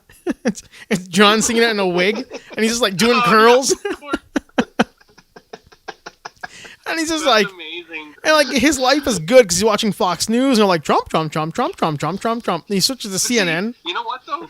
Is his perception of reality, if that's what it is, he's doing well. If I looked like John Cena when I looked in the mirror, I'd be fucking so pumped, man. Mm-hmm. You'd feel good about yourself. Because that's what you usually man, I'm doing all right. His perception of reality is his. He's just this is how my life is. You do you, Donnie. You do you. Yeah. the animated dishes in the sink are cheering him on, like all that stuff. Well, that's what it was. The second he goes to CNN is like, death to the devil, death to Donald Trump, evil, evil, evil. It's all like red and shit. And his entire view, like his entire like span looks like he's looking through red cellophane, like the life gets worse. But he goes over to things that are nice, like Pence rolls up and pats him on the back, and he's looking at he's looking at a page while he holds a pen, and his hand is fucking huge, like this massive hand. He has small hands. He has really tiny little hands. He's got stubby fingers. Stubby fingers, I think, right? Yeah. Stubby fingers. But I think like we're gonna end up seeing one of those small hands. Tiny small hands. But when he leaves office, in his head is gonna be one of those like, you're not gonna have Donnie to kick around anymore. He's gonna fucking leave, kicking a can down the road, little stick with a bag on the back, like a homeless kid hitching riding the rail. Actually, I'm trying to think. I think I've never seen him not wearing a black suit, white shirt, and red tie. Or the blue suit. I bet since he's been president, I've seen him wear blue ones. Yeah, he wears the blue suits a lot. And I always wonder if he's doing it to like fuck with them or something. Like I always wonder if he does it on purpose. Yeah, because I'm trying to think. Well, no, it's red, white, and blue. So, what was he wearing in Home Alone? Oh yeah, he's right. Yeah, you're right. I've seen him in a blue suit. That's right. Red, white, and blue. No, I've seen him in a Democrat blue tie. Like that too. Or like a really light, flashy blue tie. Yeah, he's done stuff like that. Yeah. Mm-hmm. But I think he does that. Mostly red. You're right about him always wearing red ties. Yeah. The only time we saw him look super dejected was when, like in the summertime, when he was walking with his hat in his hand and he had that little low wave and his tie was opened up. Because he never does that. No, it's never up here. Completely disheveled. Yeah, it is a little low waves or the thumbs up. I don't know. I heard that this because there's all those theories about there's all the theories, right? But the one thing was they said that he's going to end up starting a media conglomerate. He might buy Newsmax. I was going to say he might buy Newsmax. Yeah. Okay, there you go. Like they're saying he'll buy that, and then because all he does is complain about how the media is against him, the media's against him, so he'll have this like media agenda behind him. So he would have that funding his, or he would definitely help his 2024 campaign. Oh yeah. Yeah, it would be. Clearly, if you run the media, it wins you over. Apparently. If you own the media, you own the world because you own information. Well, look at how it's so obvious. All the top news stations in the U.S. are so biased now. Like everyone's biased. Like they're all a joke. They defend each other. They literally, if you call out a journalist for being corrupt, other journalists are like, you don't fucking know what it's like. It's like, whoa. There is, man, not to like keep going to Netflix docs, but there is the one that just came out that talks about the trial. God, what was it? The first court TV, the OJ trial. And then the Jenny Jones. Yeah, I watched that. Yeah. I saw you how news ramped up after that. Yeah. But the 24-hour news cycle was starting around. But did you notice the part when they talk about when Jenny Jones? I think it was like Warner Media. So she works for Warner Media, and like it was the company who they were suing was the same company that owned Court TV, which showed their lawsuit and talked shit about Warner TV on Court TV, but they didn't give a shit because like you're watching our channel to watch our guys talk about us, and we're getting the advertising bucks, so it doesn't matter. We're still making money. There's so much like exactly money's money. There's circle jerkery, man. Yeah, money's money. Money's money. Oh like man, we sell arms to this group so that they can give us drugs to buy more arms to the group that fights them. Iran Contra. Oliver North. Iran Contra. I made that up. The Mute Marine, man. That's a new one that I made up. Hey, we're going like pretty deep down a rabbit hole of stuff that we like always try not to. I wanted to talk to Hansum Dan about. Oh yeah. About you were making a good segue because about this because earlier I can't remember who brought it up, but they said like, it's like we were discussing about how like you ban people off Twitter because people we're too worried about people getting offended or like. You're not facing your own, like you're bubble wrapping, so you're avoiding your own problems, right? If that offends you mentally, then you've got more mental issues than the problem itself kind of thing, right? Exactly. So it's like, that's people avoiding their problems, and the funny thing I was going to say, because we're segueing, is that's like, all you do when you're there is meet your shit head on, right? Oh, yeah, you see what... So all these baby-ass people on Twitter that don't want to get offended or anything all need to do a huge trip and face their own psychosis. It's true, man. It's like there's there's an argument to be made from certain people who will say like, well, all you're really doing is you're doing a drug and you're altering your state of mind and you're not really doing anything more than like, seeing shit because there's a chemical in your body. But at the same time, your brain is still giving you data and is digging deep within you to give you that data. Oh yeah, you can't help but be introspective. We're taking an anti-anxiety medication or antidepressant that literally changes the structure of your body for that reason, right? Yeah, exactly. Like, what's the difference? What's the difference between taking one's more effective than the other and better for you than the other, mind you? Oh, but long term for sure. Like long term, I'm definitely an advocate of that. Like about them like legalizing it for clinical trials, like 100%. Well, that's like all the. I was kind of reading a little bit about it, and you probably have more data on that than I do. And I know, like, and Raju probably does as well. Paul Stamets and the amount of work that he does with mushrooms and what it does for your brain and how it works for you to make you a better human being. Yeah. Yeah. Well, it's weird because they say that fungus helps regrow neural synapses. Yes. Because that's how it works, and the fungal base floor of a forest is like internet. They said. Yeah. No, for sure. It can connect if there's something happening in one part of the forest, the fungal underlay can alert the rest of the forest about it. Apparently. Am I wrong in remembering it that it's like that's how trees communicate? That like if an insect is destroying. Everything uses that fungal underbelly in the forest. Like you don't even know it's there. Yeah. Like nature's internet in a way, which is so crazy. It's weird. I was watching a thing. Or whatever. Yeah, man. I was watching a thing today actually by accident on the way mold grows within rainforests, and like how like the reason it's growing. And like they built a hotel in this little part of the rainforest in Ecuador, and they have like mold on the walls every day. And every 3 weeks they got to paint all the walls because there's so much mold they can't get rid of it. But then the other guy's explaining to be like that's what happens in the rainforest. Mold has to grow because it's an actual it's a communication method. It's a way to gauge like what parts of the rainforest are healthy and what parts are not healthy. Like there's a function for it, but in our homes and inside places where you don't want it, we're grossed out by it. But like mushrooms and mold and fungus has such an important part to play within communication of plant to plant. Yeah, it's crazy. Yeah, because fungus actually it binds the soil together from every different type of no matter where it is, like how Dan said it, it's kind of like it acts as the neural synapse that where it's like everything comes together. And that's weird that you mentioned it, Dan, because I just came back from the organic store and they had this tea that you can drink, and there's no caffeine in it whatsoever, but it's more of like an energy drink, but it's all based on it has organic fungus in it. Yeah, and my friend drank it, and she's like, and she had it fucked up her mind. She goes, I feel so much more awake. She's like, I had low energy, but now I feel so. She's like, and now I feel so much better. And but it is pure natural. And when I saw that, I was like, man, how's that different from what Dan was doing? And I was like, oh, way different. I would like to try that though. But there's also things too. Like wait, Dan's like, wait different.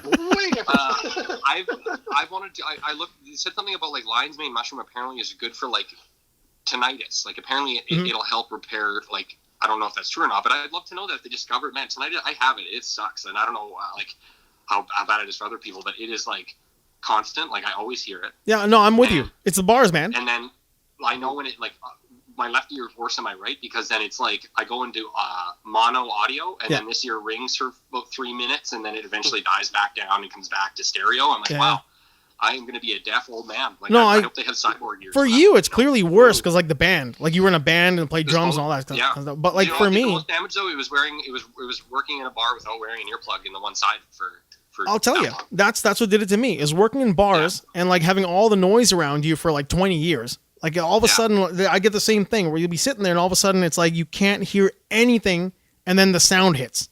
Like you got nothing and then you hear the high pitched tone for a little while, or now it's low pitch. You hear the low pitched tone. It's like in movies when a bomb goes off and it's muffled. Yep. Children of Men. It's just that. It's on the one side for like a period of time. It's the bomb from Children of Men. It's the same thing. Yeah. Like goes off. You're like, you hear that? That's your hearing dying.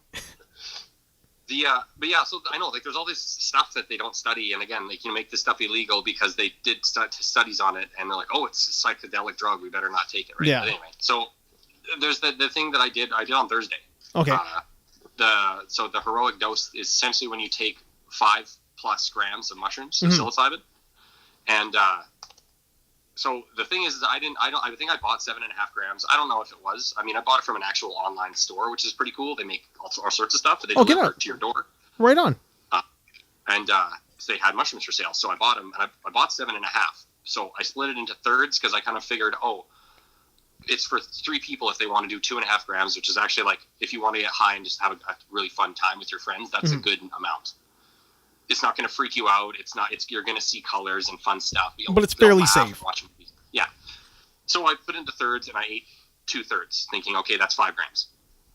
And then the whole process, I took it pretty seriously. I spent the week, like, I made sure I drank lots of water. I slept regularly for the 4 days before I decided to. I exercised every day.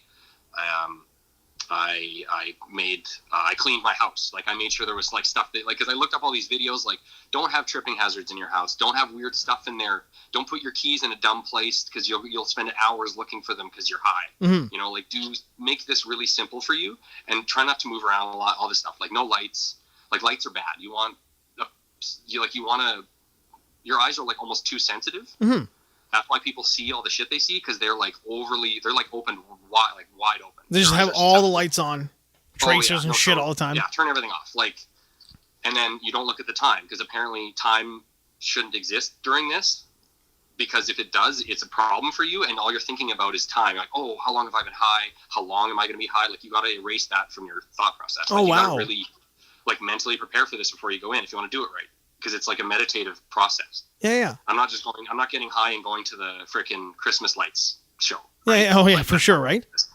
Yeah. So I cleaned my house the day before. Like, literally, I pulled the fridge out, pulled the stove. Like, I almost was like, I want this place to be, like, really nice, so I'm not high going, oh, man, I need to clean under the stove. Like, you know, all your bullshit's going to start coming out. Because they say when you get this high, anything that's bothering you will surface. And you have to deal with it at that moment, or you let it, like, spiral you into depression, and then you sit in the corner because you got sad because you aren't cleaning your house. Like, that's what happens to people. Oh, wow. They let their bullshit completely run and control their life for the time that they're high. It's really messed up. It's a lie detector. Yes. Yeah. It's a bullshit detector. Yeah. It's teaching you to get to stop being a bullshitter to yourself. That's basically it. Because you can't bullshit yourself. Yeah, right? well, it's true. High, yeah, for sure. You definitely can't bullshit yourself when you're high. Like, they'll manifest. They said that's what it'll manifest as a demon if it's bad enough. It's a pretty deep personal relationship, and you're like, you're not going to be lying to yourself. No, and don't try. Like, don't try, because that's again what they say when you know the big thing with this, they said, is when you do a trip like this, you're most likely to go through ego death. They call it. I have heard that. Yeah. Yes. Yeah. So this is something they say. The point of this is it actually puts you in a position to handle this situation and to do it. And so I'm like, okay, if that's what's going to happen, what is it and why am I doing it, so that when it happens, I'm not freaked out. It's like saying that, like, because ego, it's really hard to put to words, but, like, your ego is more than just, like, egotistical. No, I get what you mean. It's your whole fiber, your id, right? Like, ego is yourself. Yeah, so all the things you've done over your whole life until that point of the mushroom trip starting is you. And you have to face all that stuff, and if you don't like it, it'll and you don't know how to deal with it, then it'll be a horrible trip for you. And if you look at it and it's like, let it all go. Yeah, like, just let go of it, because it's just your ego, and then that's when the changeover starts. Like, it's really hard to describe, but I mean, in layman's terms, I figured it out this way. It's like you decided you wanted to software update your computer. Yeah. And this is how you do it. So you got rid of you updated and downloaded all the software, the updates for DAM. Yes. And this process is the software update and reboot start. This is the update and the reboot. Yes. That's pretty clever. Process is. That's pretty good. And I don't know how to describe it other than that's what I was thinking of when I was, like, because the first 2 or 3 hours I laid in bed and I just I was, like, trying to be meditative, right? And, like, okay, be mindful. I want to think of this. If I'm going to encounter ego death, I want to be aware and open to it. The first 2 or 3 hours. Dude, this is a 6-hour trip. Get out of town. Crazy. 6 hours. So I think also, too, which was actually, I don't know why, but if I was having trouble making a decision and it was down to 2 choices, like do or don't, I would just do, because my brain was like, if you're already thinking about doing it, you're supposed to be doing it. Just do it. Yeah. So I went and, like, at about 2, I don't know what time it was. I think it was about 2 hours in. I ate the rest of the mushrooms. Yeah. So, About 2 hours in, I went full bore. The rest. No, I shouldn't. No, I shouldn't. It's like, no, if you're thinking about it, then you should. Obviously, are, like, don't, you know.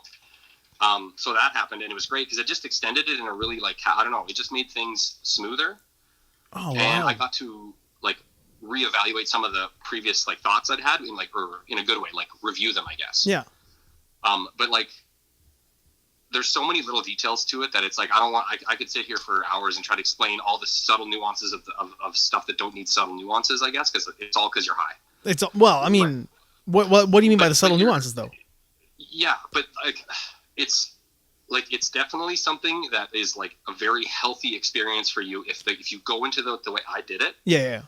Like, I'm not a drug expert, man. I've done mushrooms 5 times in my life. The only other few times it was with friends and it was casual, but I didn't have bad trips. I always have like a good experience because I want to. Mm-hmm. And I don't worry about what's happening during the trip. Like, people that are like, well, why are the lights that way? Well, now you're fucked. Just accept that the lights are that way. They are because they are. Yeah. Like, my eyes, like when I stayed dark for the first few hours, okay, everything was hard black, hard white. No texture. Mm-hmm. Like, everything looked like, a game having to catch up with the character, the load screen. Mm-hmm. Like, you know, when everything loads in smooth and textureless, and then the textures kind of pop up after. They kind of jiggle their way into frame. They come, everything loads in. That's what was happening if I had to move around too fast. Yeah. So the walls are smooth. Everything's smooth. I had a candle. I didn't want to use real light, so I used a candle because it was dim. It only illuminated in color around itself, and then as I moved it towards stuff, then the textures would pop up faster because they got light on them. So your texture mapping load time is just really slow.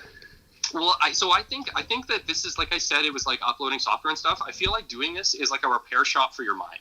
See, that's the thing. I mean, for me, like when you talk about ego death, especially, right? The idea that there's so much bullshit you hold on to, and this kind of like you said, the whole idea of like, is it on or is it off? Like, do I want it on or do I want it off? I thought it was going to be on. It's like, well, what are you doing? Like, just it's bullshit.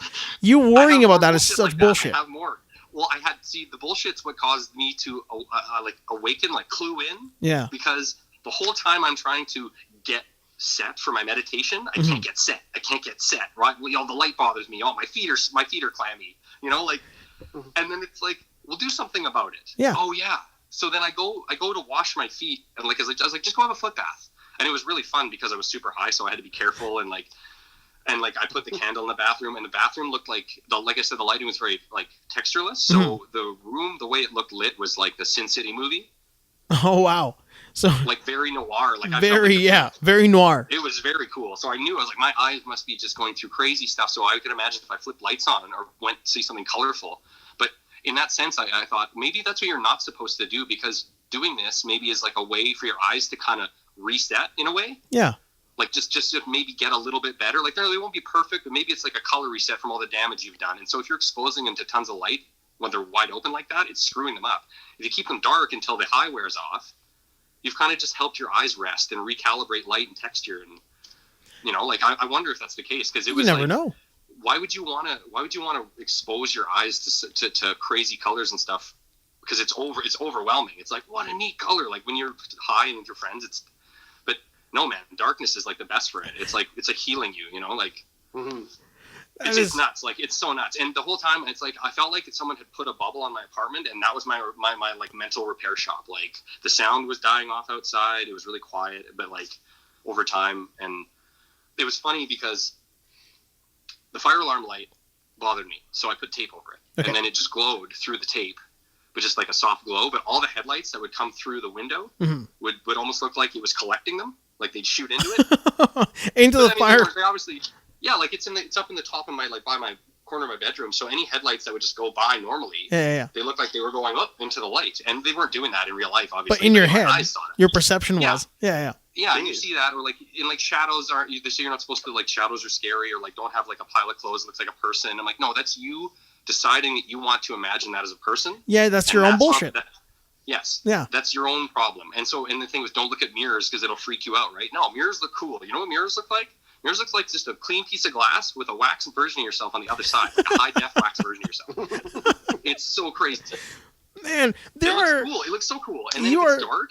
You get like I put my house coat on. It looked like a cape. It looked like weird, crazy winged cape because the tracers were so slow. Like my eyes weren't keeping up in the mirror. So it just looked neat.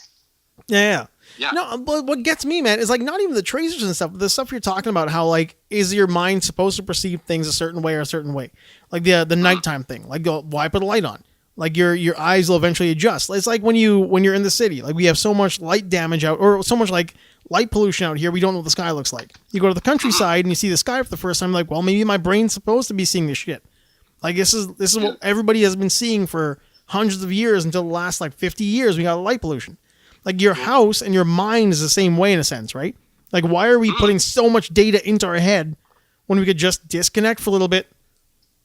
Well, that was a big one is like, I had to keep reminding myself of that. Because, like, my thoughts, so sometimes you'd be like, okay, I want to do this. Like, the whole time I was there, I was like, this is a period of reflection. Yeah. You have hours of time. You have set this aside. Your phone is away. No one needs to talk to you. You don't need to rush. Nothing. Remind yourself that every time. So, like, okay. And then I'd have a thought process about something going on. Like, a problem would pop up from my regular life, the way they do. That's just, things just float through your head, and they could be small or they could be big, and however large they are is how long you sat there contemplating it at the time. So that would go on for maybe 20 minutes or an hour, and then I was like, shit, I was going to go get a butter knife. Like, but you just worked out a problem in your head. But it allowed you. It allowed you the time to work the problem out. Yes. Yeah. And maybe it was only 5 minutes, and maybe it felt like an hour of discussion inside your head, but you resolved it, or you came to a point where it didn't feel like a burden anymore. You're like, awesome, checked off the list. And then you would just go get the butter knife. And, like, it was the whole time was like I said, I'm sitting in a repair shop and we're just doing maintenance. We're cleaning the dust out, all this stuff. And but the first 3 hours was the big intense part, which I literally believe that I had ego death, like 100%. Oh, I like, mean, if because like you are allowing your mind the time, let's just say for a second, for whatever reason, this thing that you ingest just slows down your perception of time. And if you do it right, you just walk away, you tidy up your place, you clean everything up, you calm down, you take it, and then it slows down the time and then presents you with the most base version of yourself, which includes all your bullshit, all the lies you tell yourself, all the little stories that you build up. And the inside parts of you that are like that genuine, love-filled, honest human being, it goes with it, and it's like only that stuff gets to go through. Yeah. If you're going to try to carry through the burden stuff, then you end up having that bad trip. You'll force it, and your trip will be terrible, and you won't fix anything. Yeah. But yeah, you're right. Like, that's the thing. It's to address your bullshit. Yeah. And then the old bullshit or the old software leaves behind all the good stuff. Yeah. It's like you've chiseled all the bark off the person who you really supposed to be. And you throw it all away. All my icons are in the same spot. They put all my photos back on the computer. You know what I mean? That's a good way to say it. I have no idea how to describe it other than that. It's like, well, clearly we're computers, or our brains are a computer, and you can get software updates whenever you want. Well, first off, I do think we are I think we are computers. I think we are some sort of. I think for sure. I think we all the stuff they talk about, like computers and humans, and eventually robots will become more lifelike. I honestly really believe whatever thing built human beings, we are like a self-maintaining computer robot. Yeah, and we're used for whatever we were for. Yep. Maybe they get bored and we're a science experiment. And maybe they use them for mining colonies, and maybe For sure. But at the same time, it's like, you can't be in there taking them into shop all the time. So, like, give them something that makes them eat things, that maintains the system. They poop it all out, whatever. Just make them work. And maybe that's a natural thing, or maybe it's a coincidence, but like, whatever. The fact that they've been used, like, it makes sense to me why you have like a shaman or a witch doctor, why they're crazy, because they're always doing drugs to talk to the things, to give people the wisdom, because we're too dumb for the wisdom. We're the stupid cavemen that are ignorant, and the shaman's dedicating and donating his mind, because he's going to go crazy. If you do drugs all that long, you're going to be crazy. Reality ceases to exist for you. Well, when you look at like my point was that like maybe sometimes you do need a software update. Like you do need to take things in.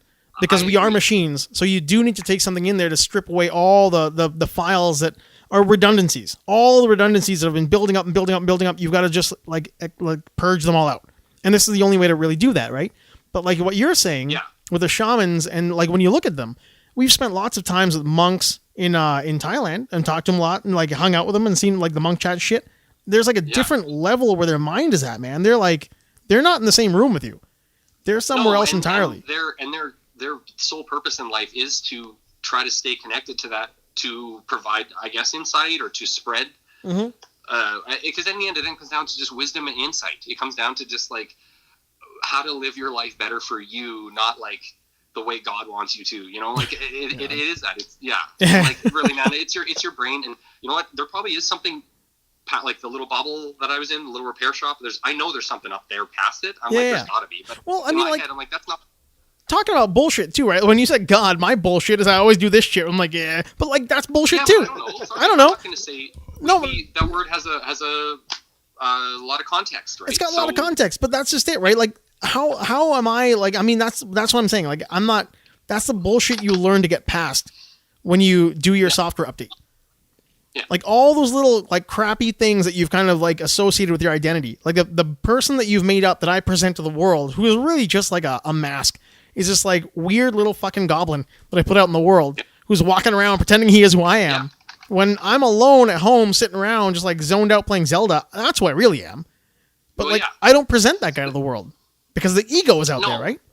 Well, and that's what it is. Your ego is like the creation that you made because you don't have a training manual. So you do the best saber you know how to. Like I know, like I looked at it like that way too. Is like so.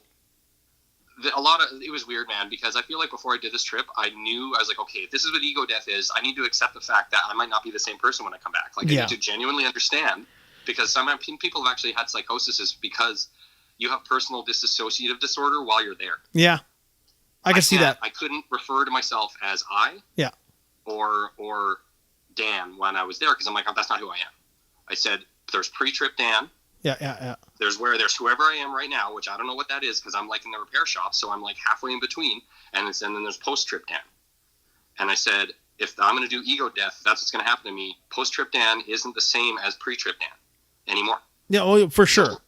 And so people that are battling ego death and I think what happens, they say because of the bad trip part is you can't handle the fact that what if I don't come back the same? Mm-hmm. Too bad.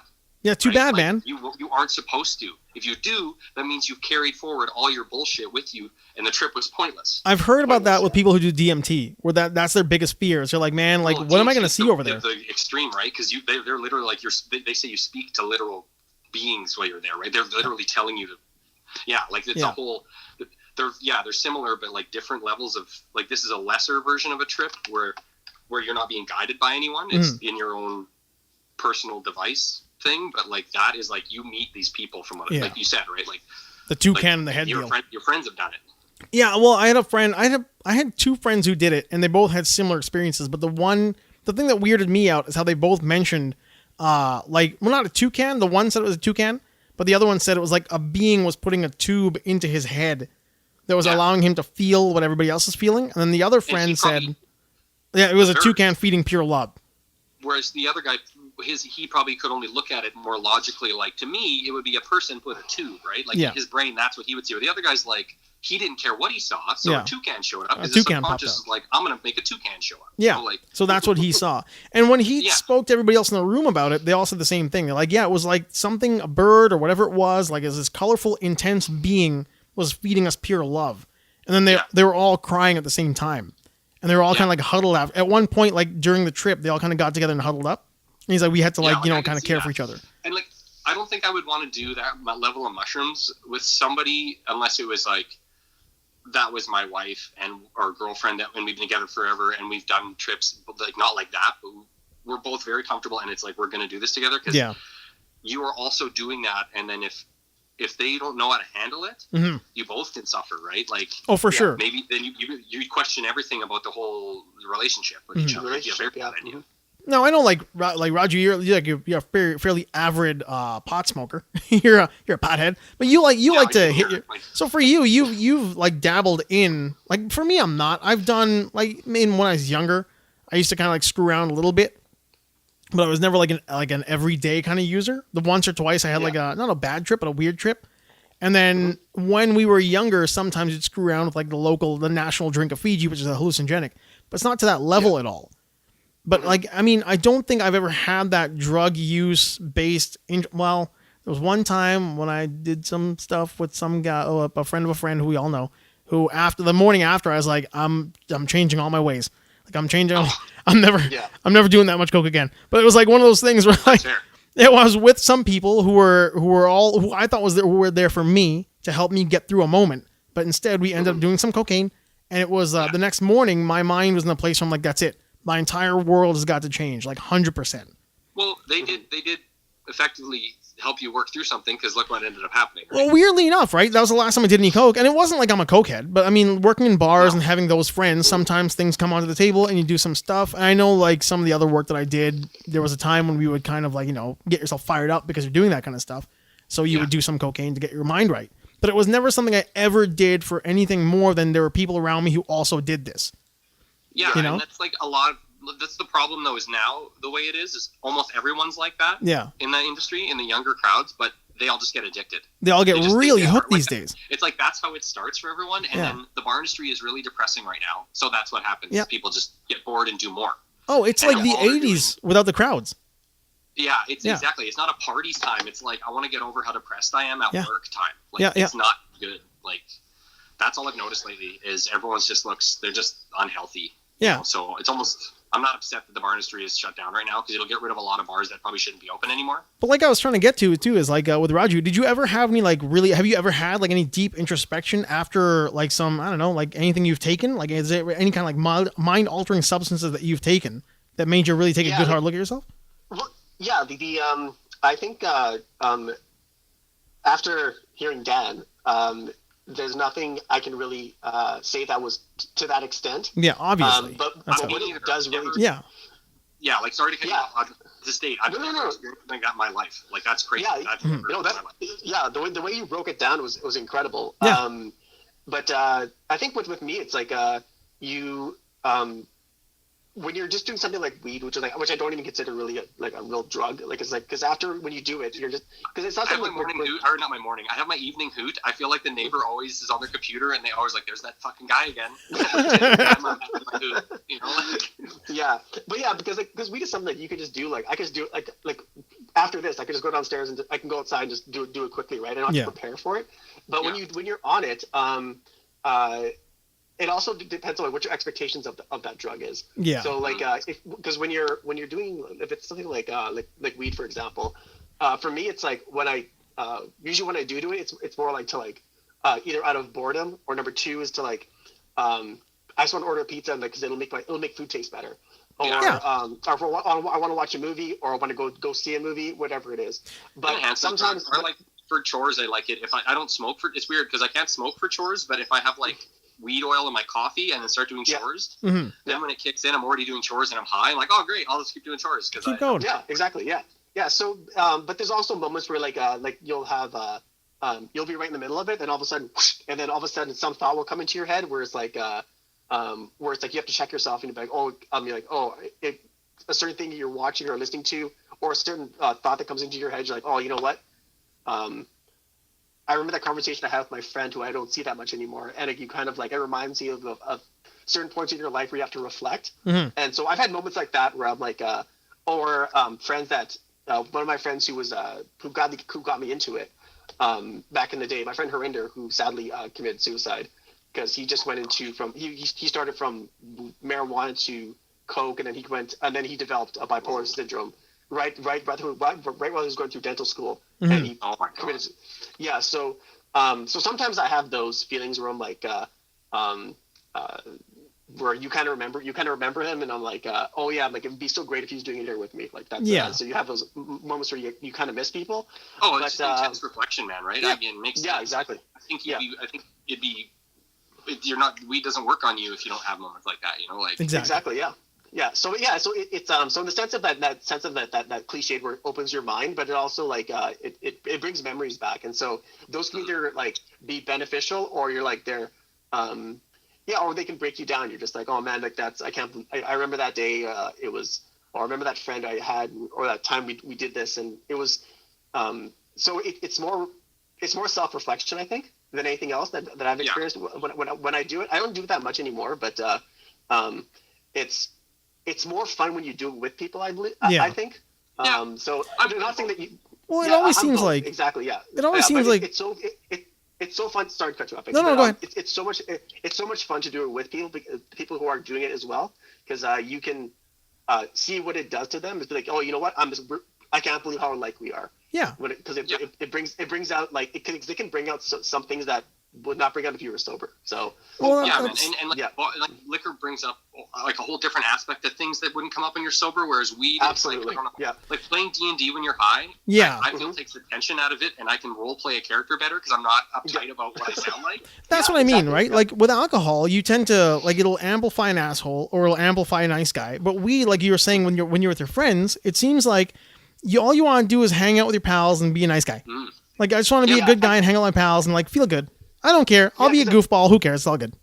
Yeah, I think you're right. Because I think like with I always equate to this where if you're like with your friends and like I was thinking about this a while ago. Like if you're with your friends and if you guys are all toking, it's good to have a tape recorder on so you can record all the garbage that you guys were talking about and be like, I can't believe you were just this dumb. There's some moments you have where you're like, Jesus, we laughed for like 2 hours on that stupid joke. Yeah, exactly. Yeah. Whereas like if you guys are all wasted, you're like, okay, guys, like don't record that. That we're a bunch of idiots. I know. Yeah, you're all being a bunch of assholes, right? I was going to say a good example of like what's something that would mess up your mushroom trip is if that thought of your friend. If you let that consume your thoughts, exactly. Yeah, you will just curl up in a ball and cry until you fall asleep, and that might last for 8 hours. Oh wow! Because you're not allowing your body to come to terms with the fact that in real life you haven't come to terms with the death of that person. Yeah, exactly. Yeah. So that when you're on mushrooms, it's like deal with it now, and you're like I don't want to, so you turn into a puddle. So you just shut it down. I'll deal with it. And you're only a puddle for a little bit. Yeah. Right? It's honestly, I think a big part is people's fear of their emotions like getting let out of them. Like, dude, I cried a whole bunch for that because I was like during the highs of it because it was the ego death, and it was there was so much stuff to think about, and like not in a scary way. And see, when everyone kept saying it was scary, I'm like, I don't want to get nauseous. That was my fear. Is I'm getting high, the lights are fucked, and I like green out. Like Saber, you've seen me green out. I have. I don't want that. Yeah. That's what I was worried about. It's a rough time. Like, no, it's like just total shutdown, right? Yeah. It's for the earth. I gave that piece of pizza to the earth. Just for reference, Dan was you were so far gone, and he's sitting on like one of those little parking blocks and just like hanging out. And I was like, man, I gotta get some food in this guy. I was a little bit like concerned for your mental health. Well, I know how high I was. I knew that the problem where I'm at there is my eyes are now out of focus, and if I look at anything, I'll projectile vomit. So I can only look at the ground. So he's right in. He's looking right at the ground, and I did not know that. So I bring this like beautiful piece of pizza. I'm like, Dan, pizza. Eat some pizza, bud. And he takes it. He took a bite or two. He's not looking up, and after a while, he just puts it down. He's like, you know what? This is for the earth now. But it was so nice that you're feeding a pint. Like, this is for the earth now. And just that was it.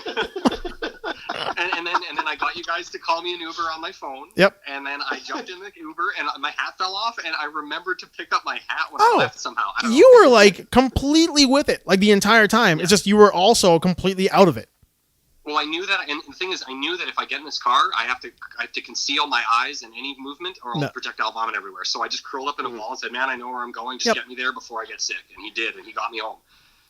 Good driver, man. Tub for like 2 hours. Oh my god! But you know, like I think there has to be like you're probably out of most of the people I know. It's like 90% of the people I know. You're in that 10% that I would expect to have like a responsible trip.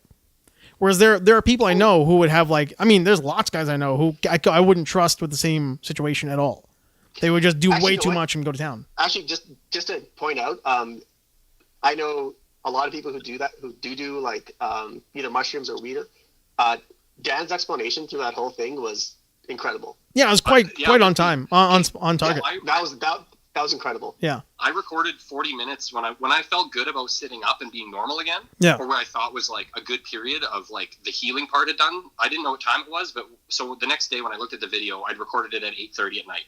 So I had been like full blown effective high since about 6 at that point, I guess. Oh, and wow. I took around 4:35, and then when it was still getting dark, because I wanted, they say, be in a dark room, Terrence McKenna thing, right? That if you look up what it really is, he kind of coined it the heroic dose, because past 5 grams is where you face your demons and you hit ego death, and you don't do that partying. You sit in a black room in the dark and quiet. Yeah.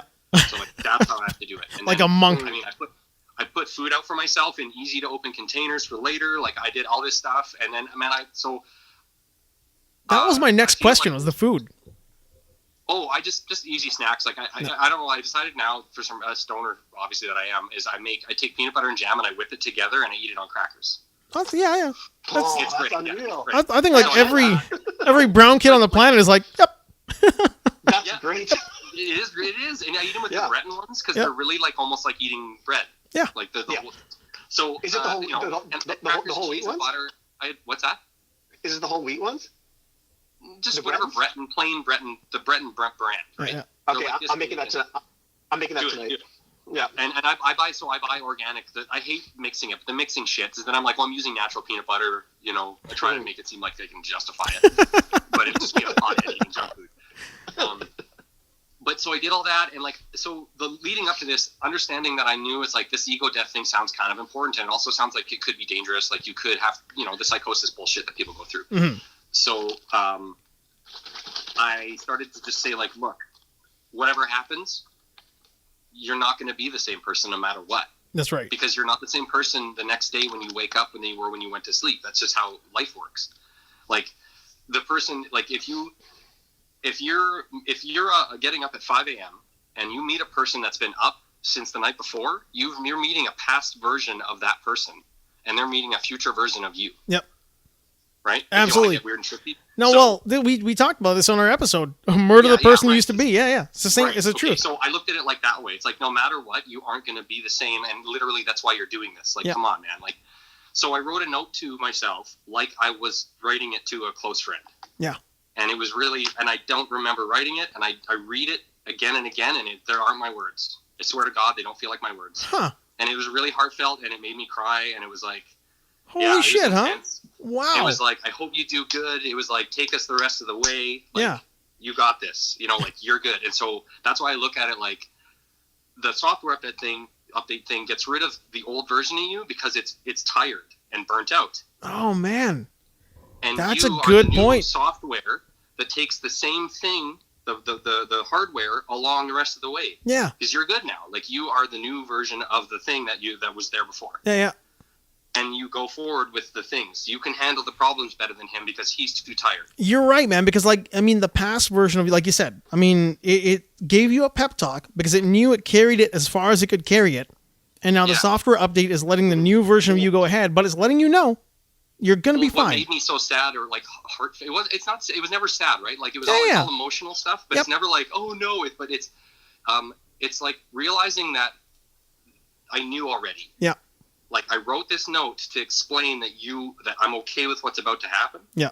Like, my past self was like, I'm ready to go. It's okay. Don't be sad for me. So when you're reading it, you're like, he said, don't be sad for him. I feel so sad. It's like. But it is a ego death. Like you're seeing the person. Yeah, the ego is the whole thing. That's what I'm trying to say. Is like the ego is the whole fucking thing. Yeah. The stuff that you have from birth goes through. Yeah. Your personality, like the all the other good shit, your brain doesn't need to sort through it and forget stuff. It's going to get rid of all the shit you created societally, like the way you're mentally affected by your surroundings. Well, that's all stuff your ego made. You callous up to everything. Like every interaction you have is a callous. Like it grows on you. Masked. You said it's masks. You put masks on for every scenario. Like every scenario. It's like get rid of them. Like no, it all gets. And so the weird thing is, I started to realize it was occurring, so I had to just let it occur. But the funny thing is, the washing my feet thing was the big one. Is I wouldn't go to the bathroom and soak my feet to you rinse them and warm up your feet because they're cold and clammy. Mm-hmm. And the whole point I'm like complaining to myself that I can't get set up to meditate properly for this mushroom trip because my feet are clammy. It's like, go wash your feet. So you wash your feet and you're washing your feet and you're like, you are so bad with yourself that you won't even do a nice gesture for yourself to make the nice gesture work. Oh, like, wow. Be nicer to yourself. Yeah, you won't do a nice thing. Washing my feet, I'm like, you won't even wash your own damn feet. That's the easiest thing you can do. Just do something nice for yourself. Oh, crazy. Yeah, I've had those moments when I'm going through, like, whether it's a weed trip or something like that. That's exactly it. I'm like, just wait, why aren't you doing something better for yourself while you're doing something that's enjoyable? So the you're cheating yourself is like putting you. Sorry, go ahead. You see, you're cheating yourself out of so much. With that, and it's a small thing that just go do it. Yeah. Well, and so the funny thing is, this whole situation, these situations are happening all night for me, right? These little like, aha moments, I guess, like is a good way to describe them. But it's because your brain is like trying to be like a sage Buddhist monk that told you to do something without actually telling you to do something, right?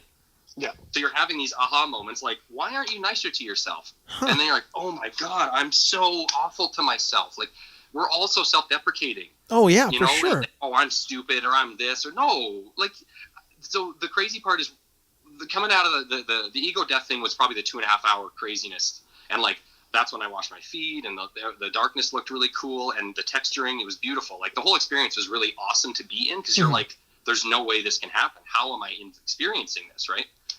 Like the light changes, and like, so then when I wake up, feel like not wake up, I was awake the whole time, but when I decide to sit up, and then, you know, the meditation to me part, I think, was over. It felt like I kind of gauged it. And then I documented kind of what I went through for the 40-minute recording. I just kind of tried to talk about it as best I could. Mm-hmm. But like, it was the biggest part was realizing that the person you were before worked so hard, and you should be proud of them for all their hard work, because they didn't know what to do.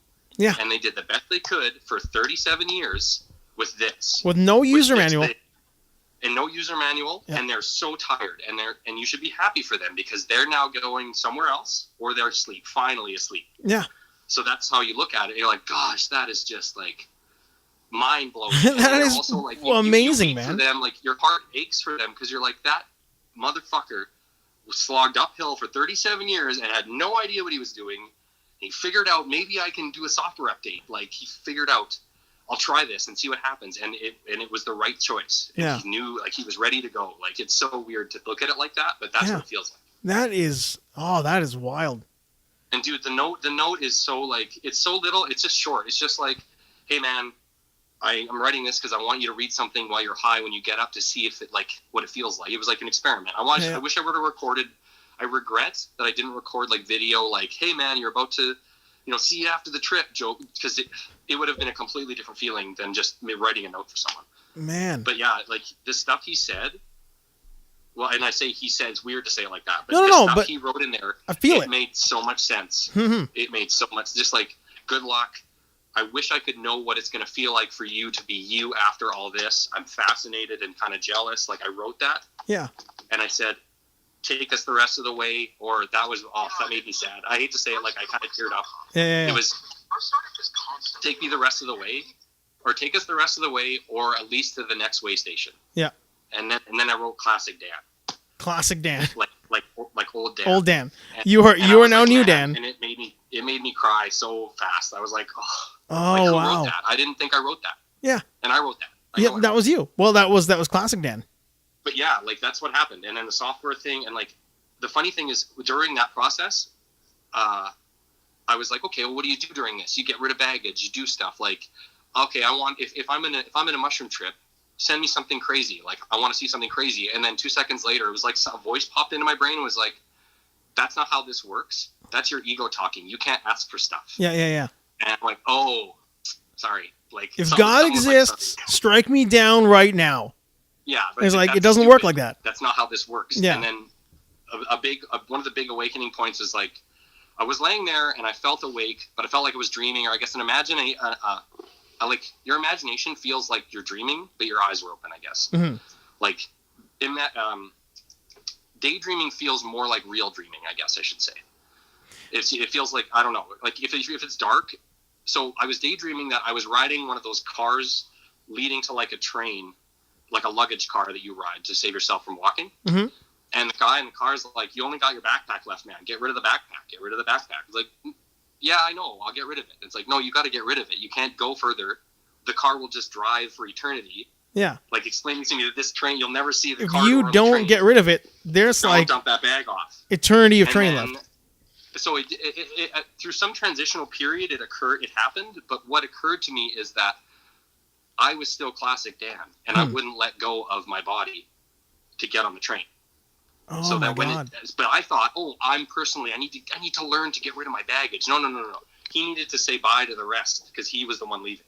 Oh, wild, man. So that was Yeah, like the last so act I of was classic the guy in Dan. the car. Yeah. Yeah, but I thought I was the one who had to get on the train because that was the Unreal. trip, right? But no, I wasn't. Like I was the body, and he had to get rid of me so he could get on the train and peace out. That is something. That is like just the idea of, I mean, not to like, reiterate or try to like, act like I know what the hell I'm talking about for what you went through, but just the concept that you're the same person. You're in the same physical space as the person who suddenly realizes he's got to go, but you know that person is you and realizes he's got to go, and then he goes, and now you're new Dan moving forward. But I didn't. But the thing is, it occurred without me realizing it.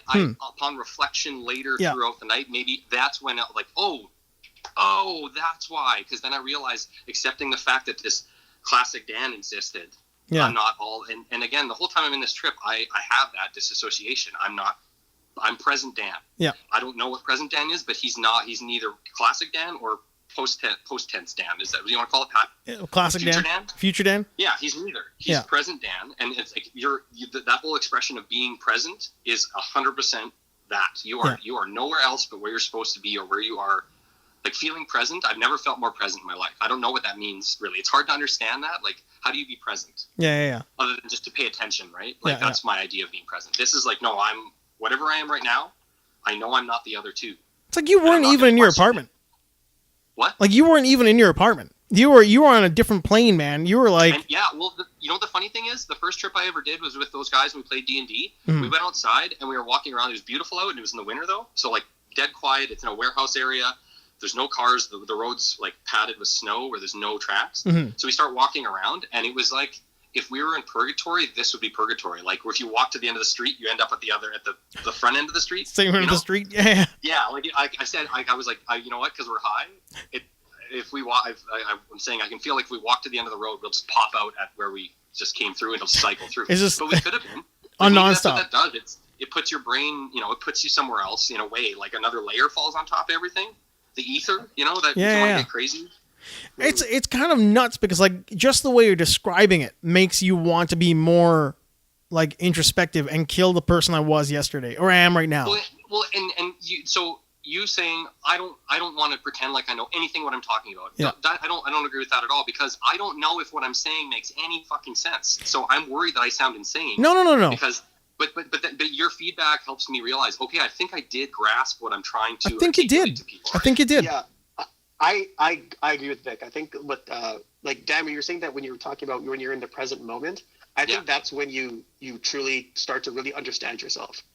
Yeah, and that was like I had all the 3 hour crazy part was now done. Mm-hmm. I read that note. I recorded a video just to be like, this is what it feels like. I've got a few more hours left. I think I'm gonna do this. I wasn't hungry. I wasn't thirsty. I was trying to explain my feelings.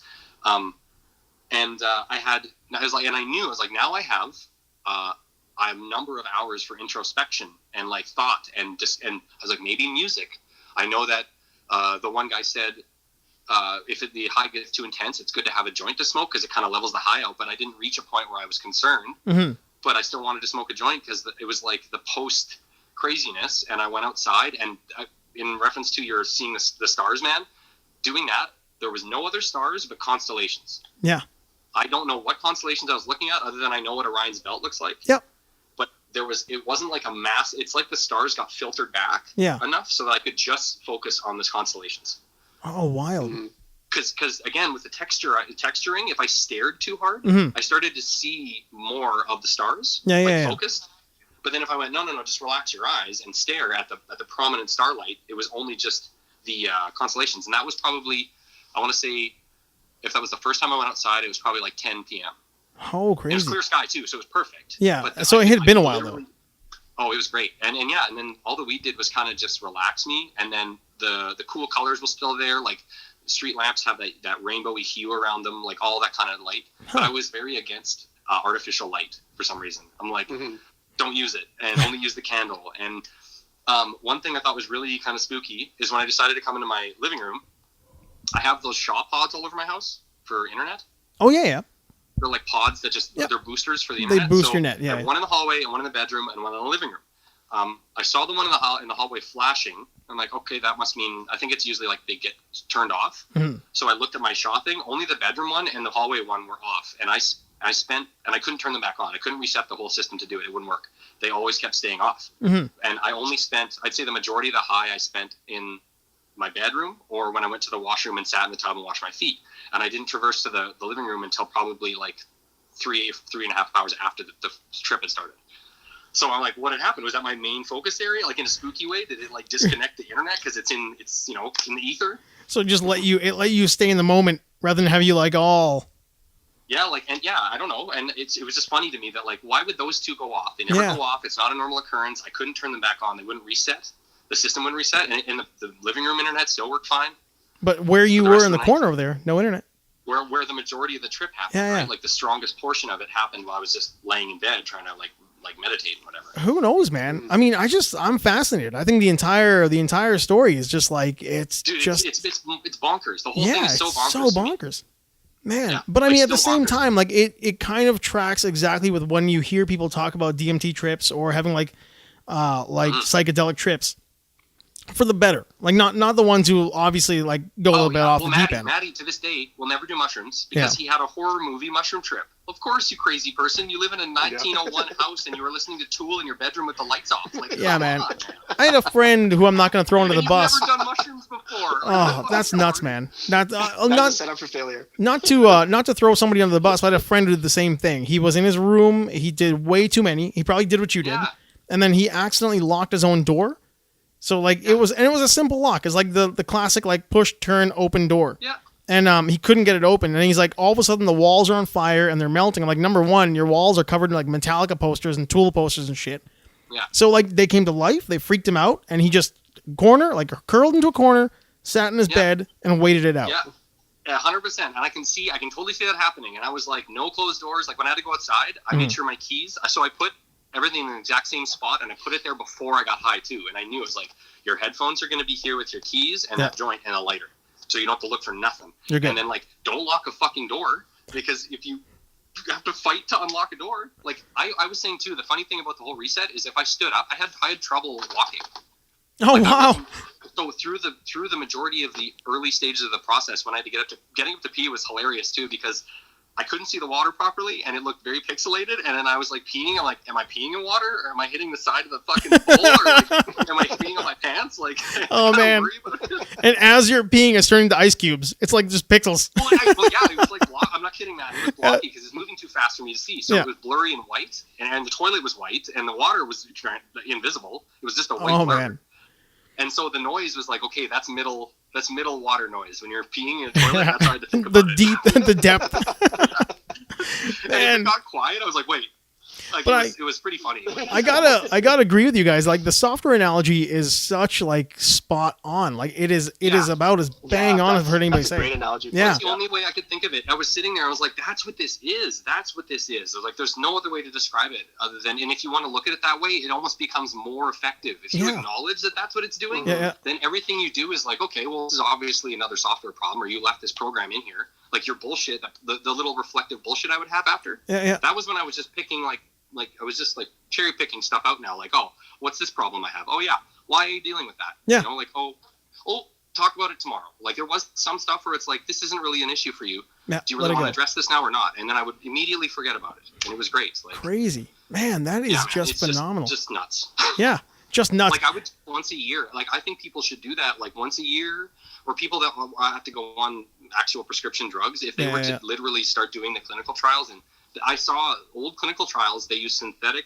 psilocybin, and they give you 30 milligrams of it, and they lay you down on a couch with headphones, like noise-canceling headphones and eye blocker stuff. Yeah. And they just have a therapist sit there with you the entire trip and check on you for water breaks or whatever, and you're just there by yourself. Man, I could see that being like really therapeutic. So when you think about like when you mentioned the guy who past Dan, classic Dan, who told you like, hey man, I'm gonna go rest now because he's super tired. Like 37 years of that stuff. Now, if you did it in a year from now, I'll see you later. It was me being like, I got to get on the train. Yeah. Oh, I got to get on the train. It was, like, there was never an interaction. The funny thing too, there's never an interaction between any one of the three. Mm-hmm. they were all one. Well, and, I meant and not your at the letter. same time. I meant when he wrote you the letter. I meant when he wrote you the letter. When he wrote you the letter and said, like, knowing that move this on, might be right? it, yeah. That might be it. But like in my mind, when I think about, okay, that's 37 years of one person finally realizing that, like, you're letting your past go the back, and they're hitting all the buttons, hitting and all the buttons, cranking like just like just doing all the work and just like super. But then, like, next year, when you do it again next year, that guy's only going to have been on the job for 1 year. So like, and he'll be like, he's like, man, I fixed a bunch of crap, but there's still a lot of other shit. But like, it's gonna be so much easier. It's so much easier now. Every year, like version 2.0, version 3.0. By the time you get to version 5.0, we're supposed to be doing, like, computers are supposed to get software updates. Yeah, they're supposed to get software updates. They're supposed to get, like, you're supposed to take the redundant files. 2 cylinders for 37 years. Man, like, the guy's, his feet hurt, his back hurts, his eyes hurt, like everything hurts. So when you look at that too, people are going to be like, well, if it's supposed to fix everything, how come I still feel the same? It's like, no, the idea is the operating system that has to run it is better suited to operate it now, and they're aware of the age and the durability of the hardware. That's right. Right? Like, he's not coming in being like, what the fuck? He's like, okay, I know that the feet hurt. I know that you get headaches, no drinking. I know he exercises. Yeah. I can handle the stress load a little better, or it'll be new to me, but I'll get it quicker. Yeah. Like you'll catch on faster. Exactly. And you know what it is? It's not like replacing everything, right? No. It's the version of software is always 1 year ahead of the hardware.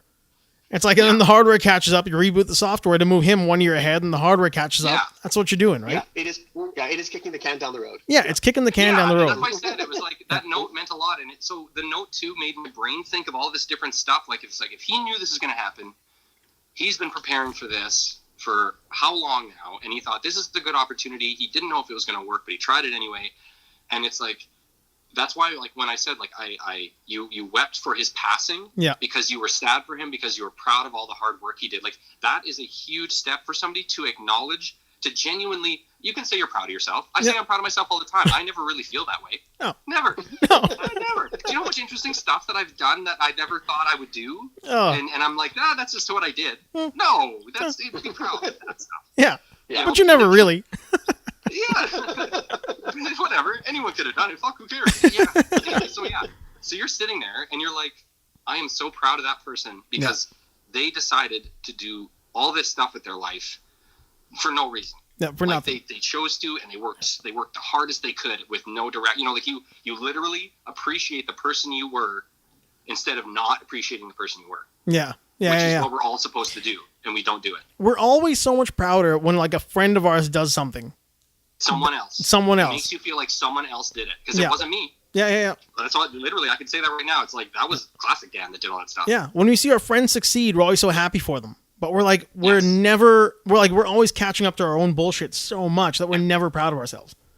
Yeah. And when somebody else says to you, like, hey man, I'm really proud of you for doing that. Even then, we're almost like, yeah, thanks, but I'm not. Like, I'm not. All right. Thanks, I'm not. Thanks, but like, I'm not. Dude, like, so that's the thing too. The cleaning. Then I was like, I'm looking at my bathroom, and I was looking at how I know I cleaned the kitchen, and I know the way I cleaned everything, and I was like, he did this so you'd have a better time on this trip. Yeah. Like, this guy is a good friend of yours. Yep. He loves you. He thinks so much of you. He left you food. He left you a note. Like, took care of you, man. Of all this stuff. This person was like going away, and they wanted to set you off like on the right foot. Like, set the next person up for success. Yes. Yeah.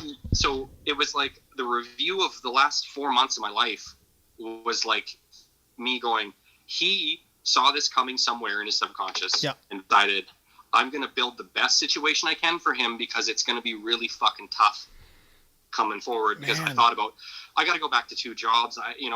It's not just that. It's like, whenever this clears, there's weird shit going on. And like, I want to build a career for myself, all this stuff. He thought, I'll spend 4 months planning a good setup for him so that when he shows up, it's not a total fucking mess. He comes out of a mushroom trip and there's rotten food and piles of, you know what I mean? Like, oh no, I totally do. Set the next guy up for success. Dude, I was, and I appreciated it even more, recognizing that my past self was that thoughtful. I think that's the way to go.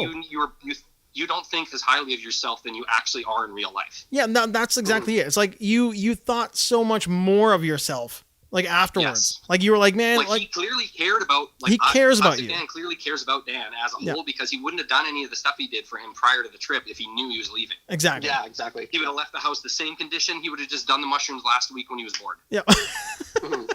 Yes. He wouldn't have given a shit. Which he wasn't planning on doing, but I'm saying, and theoretically, you could have just been like, I want to get really blasted high. I'm not going to do anything about it. Well, that's when you have that real bad trip. That's when you kind of get a real... I think that's the thing. Like, the people who will do that they'll never have the trip you had because they're selfish. They don't care about anybody else, so they won't care about themselves. To And them, they it's don't like... care about themselves. They don't. Yeah. It's like, I like candy, so I'm going to eat all this candy. I'll feel good right now, and then screw me down the road. I'll be fat and tired, my knees hurt, who cares? No understanding of delayed gratification. Delayed gratification is massive, right? Yeah. Like, you're supposed to teach kids that at a young age, so thank God people some have it. Obviously, as adults, you feel like you don't need it anymore, and it's hard to build it back up, and if you don't have someone doing it for you... It's the hardest thing to build back up. So that was a point, too. It was like, the whole point, the week leading up, here's the thing that was funny, is I was going to do them on New Year's, and I was planning to do them on New Year's, and I hadn't done any planning. Yeah. And then when Ghost and them decided to hang out, I was like, okay, I'll hang out with them. And then the next week, I was talking to my boss at Evolve, and he started talking to me about how he wants to try like a DMT trip and all this crazy stuff. I'm like, man, I'm going to do like a mushroom trip next week. He's like, tell me about it. I want to know everything about it. So I told him a bit about it. But I was like, dude, next time we meet, I'll talk to you about it. I can't text you the scope of whatever the fuck I did. Mm-hmm. Yeah, man. And so talking to him about it made my brain feel better that I waited. Oh yeah, for sure. The trip. Because then the next day I spit tried my whole house, right? Yeah, yeah. And I hadn't, and then I did a couple other things, and I planned it better. I was like, I'm glad I waited. So it was almost like a good sign, but it just made more sense in the whole grand scheme that this was important enough to you that you wanted to take care of it. It wasn't like just a fucking... You didn't just rush into it like half-assed thinking like, yeah, I think I'm going to do that. Yeah. I'll do it on New Year's Eve because that's when my mind is going to be like, it's party time, New Year, old year, whatever. Yeah, and I thought, it's a changeover, it's transition. No, the real transition for me, it probably would have... I wonder what it would have been like. I feel like it wouldn't have been right. It would because right near the end I had that inkling of like, it's so funny that your ego tried to like, I don't know if it was like a last piece of it or something, but I was sitting there watching anime, I think at like midnight at this point. Yeah. Just sitting on my couch quietly in my house coat, and it's like, you're a 37-year-old man who just did mushrooms alone in your house. What the fuck is wrong with you? And I'm like, oh no, that's not right. That's not right at all, man. Come from? It just shot into my brain, and it's like, and you're watching anime. No, like, man. Come on, like yeah. So your brain still tries. It still tries. And I was like, that is awful. And in my head, I'm like, you are awful. Where that came from, like, dude, I'll tell you, like, it out, and I was like, yeah, I'm watching anime. It's like, also remember where you are right now. Like, I was like, you're unemployed. You're unemployed for 2 more weeks. That was another thing. I woke up, and when I finally decided to go on YouTube, the first thing that came up was 2 more week, blah blah blah, and it showed like 8-minute clip of him talking. I was like, oh, for fuck's sake! So I hadn't even known. I think like you're right. We always try to sabotage ourselves. Like with this, like I haven't done anything nearly as what you did, but this week I decided that there were certain things I had done over the summer that I just let slack. Like the sugar, I was back onto sugar, so I cut all sugar out again. Yeah. I started training doubles again. I was talking to Raju about that. I blew my hips out because I was training too hard this week. But like then I did this thing where I always tell myself, because I reach out every now and then to people who I might want to have on. This last like 2 weeks, I was starting little by little tell myself reach out and like talk to people, right? And then I would say like, no, they're busy or they'll never get back to you or whatever. And then this week I'm like, you know what? Fuck it. If they say no, they say no. At least you knew that you reached out to as many people as you could. So I sent out, I think, like 100 different feelers. Just like randos on Twitter, people who I know. I would be talking to you about this, like all the stuff we were going to do. That I was like, they'll say no. So who cares? They'll say no. It's your own ego telling you that's like, if they say no, it's going to hurt you in the inside. Well, no, who gives a shit? Like I told you way back earlier in the summer when I had that little like epiphany about like, everything is just side quests to your main quest. Yeah, wow, exactly. If you fail the side quest, you either get an opportunity to try that side quest again, or you have to find a new side quest if you want a similar, result. Yep. And it's just it's an insight check or a speech check. It's like you might fail it. It's a strength check. Exactly. You know what I mean? They're all speech checks, man. Who cares? It started to erode away at the fear of failure by looking at it that way. And like I agree. It's way harder doing it with like. The drugs aren't something that you shouldn't have to go to the drugs to deal with all those problems. Sober, you should. Like I said, when we came back from the first lockdown, I said I won't say no to anyone that wants a haircut now. Yeah. I'll just, because it's sometimes I'm like, oh, I don't feel like it, or I get nervous. I'm like, no, just say yes to everybody. Say yes to everyone. Yes to everybody. All I did was make it better. All it did was make more people come in. Like, I would say yes to one person, and then I would have 4 or 5 haircuts that week. And then I would say no to one person, I wouldn't have haircuts for 2 weeks. Yeah, man. So I stopped doing that. I was like, say yes to everyone. Unless you can't actually, like, your time is fucked, say yes to every single person. And that takes gumption to make yourself do stuff. Oh, dude, for sure. You know? For sure. The process beforehand, I think the 4 months leading up to this was just like, it was just a way to educate me for the process. Like, it was inevitable that I was going to do this. Mm-hmm.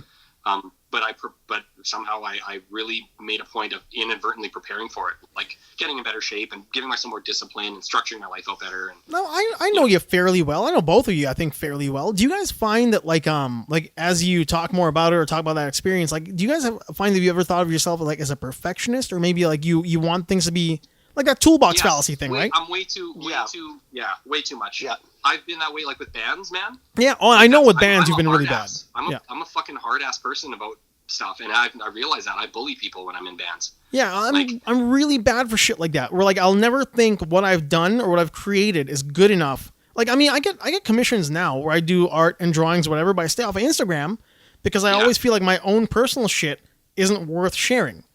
But, like, I will, I'll do tons of work for people. That's that imposter syndrome thing that people have, right?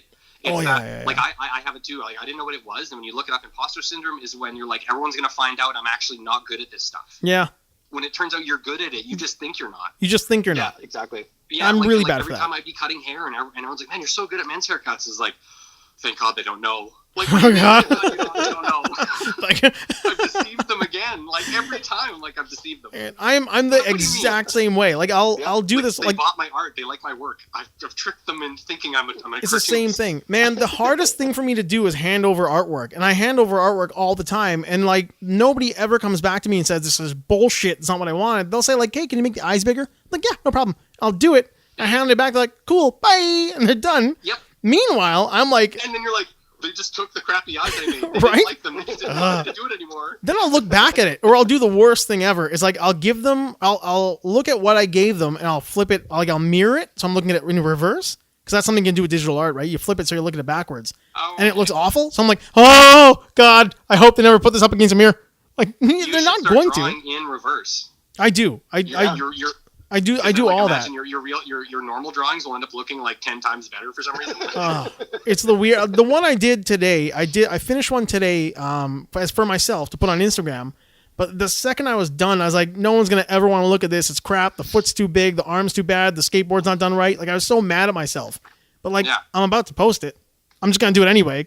But, man, like, I had to talk myself into it, which really bothers me about myself. Yeah, it's hard to talk yourself into it. That's the problem. And so I knew that, and I'm like, why is this always such a problem for me? And I'm sure I'm going to encounter it again, and I know I will, but I think it will be less of an issue, but it will be something that you've clearly made some effort to fix somehow. Like, your mental state will be a little better because of it, so you can like I said, the workload will be the same, but you'll handle it a little better.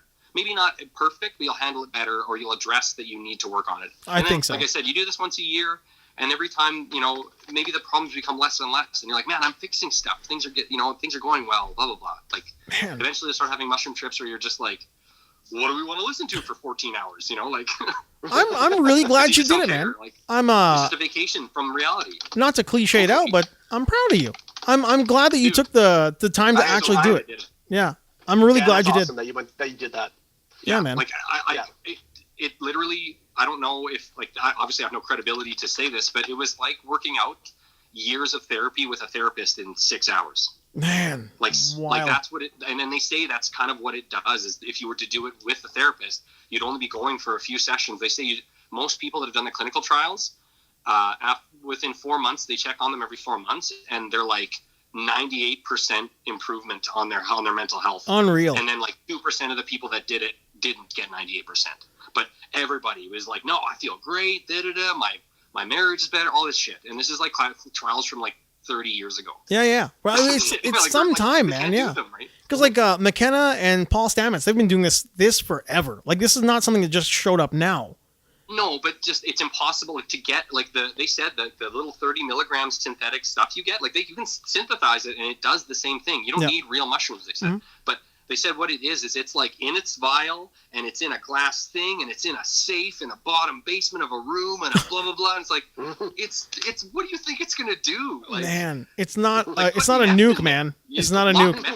Yeah, you're like bath salts or opioids, or like, you know what I mean, like fentanyl. Like those drugs don't do that for you. No, man. No. Holy shit. I'm really impressed. The whole thing in general has got my my wheels turning a little bit here. Dude, it's something where it's more just like look into. I think I've been doing a lot of trying to figure out how to, be better. Everyone is self-improvement, all that shit. It's not easy. It's an uphill battle. It's annoying and stupid.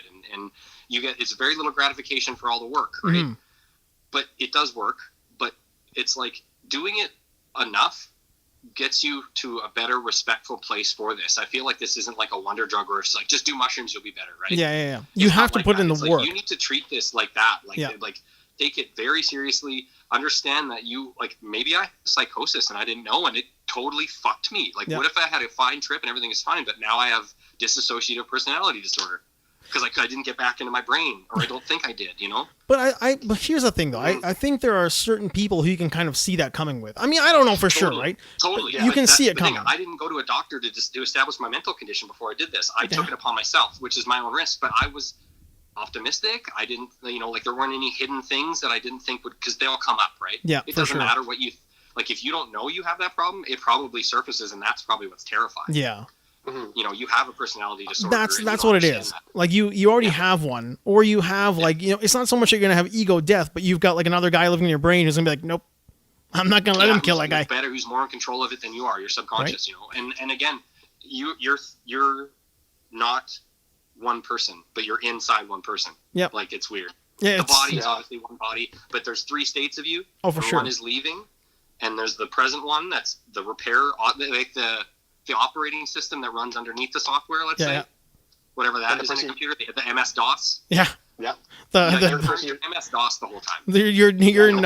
You're at the console mode the entire time. You're just punching it at the console. It's a blinking thing, and you're there operating stuff, and like, we're about 4 hours in, should, whatever. If you get tired, just go to sleep. Like, I like how he's got like a cup of coffee. He's got a white shirt with a brown tie. I felt like that. I'd be like, well, I kind of want to watch a movie, but whatever. Everything looks so great the way it is anyway. He's doing fine.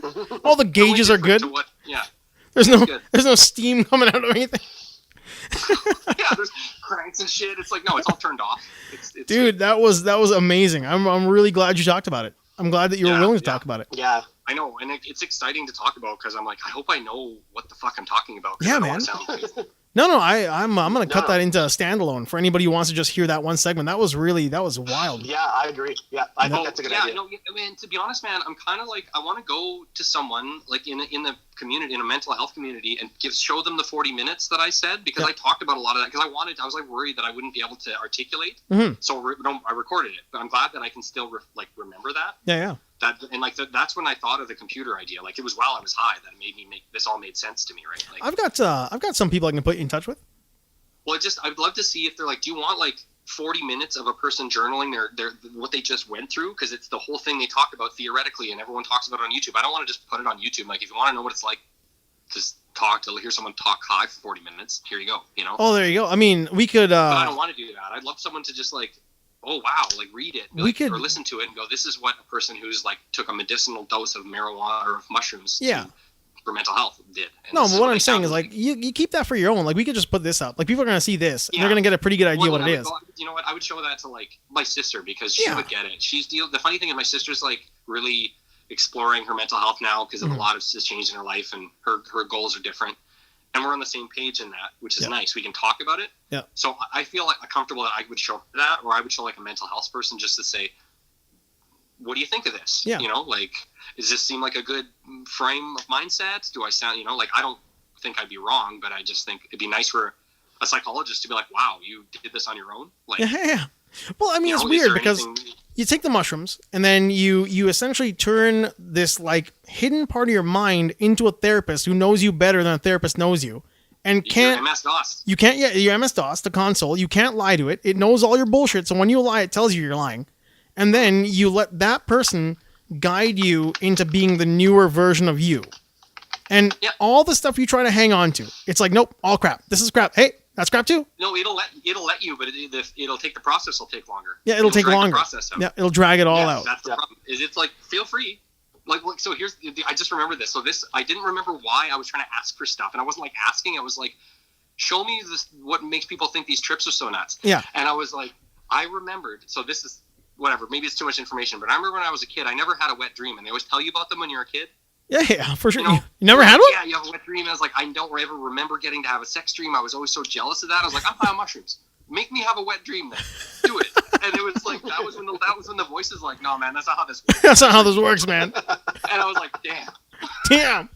I was really looking forward to like great wet dream. Well, I was like, if I'm on mushrooms and my body and my brain works this way, then let's do it. Let's do it. Yeah. Make it happen. And right away the MS DOS is like, that's not how this works. That's not how this works. Come on, be smarter than that. That's oh my god, that's funny.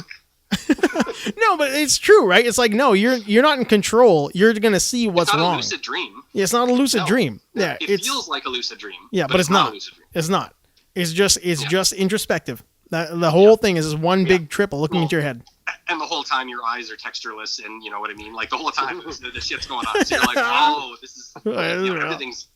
Yeah. Man, that was unreal. I'm really glad you told us what happened. That was wild. Yeah, like I honestly, if anyone wanted to do that for the same way I did it or reasons, I would 100% suggest it. I just like my boss is super fascinated. I would not suggest it for him because he's only done edibles, like weed edibles once in his life, and I was at a bachelor party last month and he puked because he took too much. Oh yeah, that's right. Yeah, okay. Yeah. And I was like, do not do drugs. If you want to sit down with your wife and have a couple grams of mushrooms and watch a movie, or explore your sex life or something, like that's probably a good idea. It's all good. You're married. Mm-hmm. You don't need to be a drug user pro, but you have to have the right mindset. Like you have to like prepare yourself ahead of time. The ones that are like that are less likely to have these. Like I'm sorry, but like I have a friend who he likes drugs. He's an avid drug user. When we did mushrooms during the D&D thing, he did acid.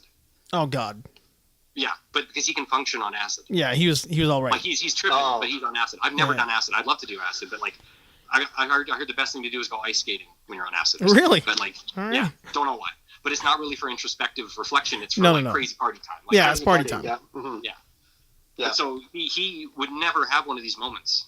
You can tell because he's not the type. He would face all of his demons in the worst way possible because I can tell his personality type and the way he needs drugs to like get through life. I think I have a pretty good idea who you're talking about. And then maybe yeah. Maybe you might. Well, a bit like no, because this guy does like acid and mushrooms like on a regular. Oh, it's a regular basis user. Yes, not acid, but like he'll do mushrooms like way more than often, and like his weed intake is a lot. Pretty intense. But he's the kind of guy that mushrooms will always be a party drug for him, even though he knows you could do that. He'll never go that far because he's scared because he's like he knows that it will.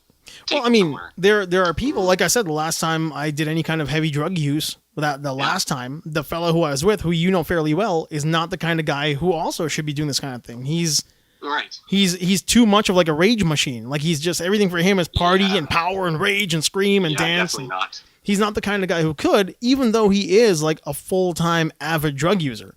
Like his mind wouldn't be able to handle looking into himself like that. So there are certain people we know who are, even though they are avid users, should not be doing anything that's going to make them take a good hard look at themselves. It'll break the psyche of who they think they are. Unless they're ready to. Like, you know what? If it's something you want to face, then you gotta, and it's going to be, number for one sure. is it's going to be scary no matter what, but you don't know what scary means because it's your scary. Yeah. Scary for me was that it was the emotional release that I was dealing with for the process, which makes sense because it was after I realized, I'm like, oh, that must be what scary is because you were so. It's just like it's like turning on the emergency release on a dam. Yeah, man. And it's just full water, man, and like you can't even breathe. You're like hyperventilating. Also, which you have to be careful because if you start cutting off oxygen in your brain, it also creates a crazier high. Mm-hmm. Oh yeah. Hyperventilating during a mushroom trip. During a mushroom trip is gonna mess you up. Yes. Like I don't know about Raju at all, but for me, that's kind of like the one thing that I've always thought about myself is I'm not worried about seeing demons or seeing monsters or anything like that. No. It's always that like, what am I going to learn about myself that's going to like, really? You don't learn anything. You just learn that you learn something else about it and about you that's already there that you know is there. It's just, again, it's the Buddhist monk tricking you into knowing something you already know. Yeah, see, and that's what it is. It's like, I'm always worried about like, who's in there? You say Buddha, it's like, did I? Did I? The thing from Futurama, when you do so little that it looks like you did nothing at all, or whatever that quote is. Because like God no one really knows if you did anything, if you don't do anything. Yeah. You don't do anything, but they walk in the room like, "Great job." He's like, "Yeah, great job." No, but do you remember that where Bender has two separate planets on his body? He's in space and he meets God. Oh yeah. That's the like, code. I'm not God. And he's like, yeah, you are. He's like, I am God. And he's like, I can't help those people. And then Bender goes back. He's like, we got to do it ourselves because God won't help us. He told me. Yeah. We just got to take care of it all by our own. Selfish. Yeah. So Bender saves the day because God told him that he wouldn't. So he took it upon himself to save the day. And God actually does the work, but Bender. It's wild. Well, God took credit. Essentially, gets credit for it.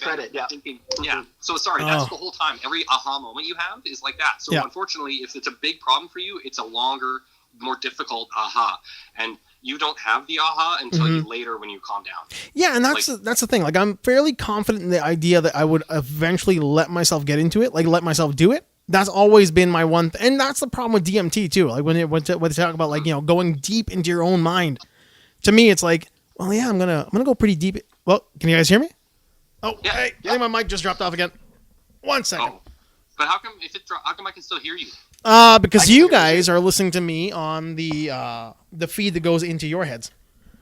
Oh, okay, and the feed that goes into that guy over there is telling me that it's tired. It's all hot. It's actually hot. We need a new board. We can wrap it up, man. No, we're good to go. I pretty much think I got through the bulk of what it really was for you guys, and I don't really want to like ramble on about much more of it because it's just kind of random stuff. And as a whole, it's fascinating.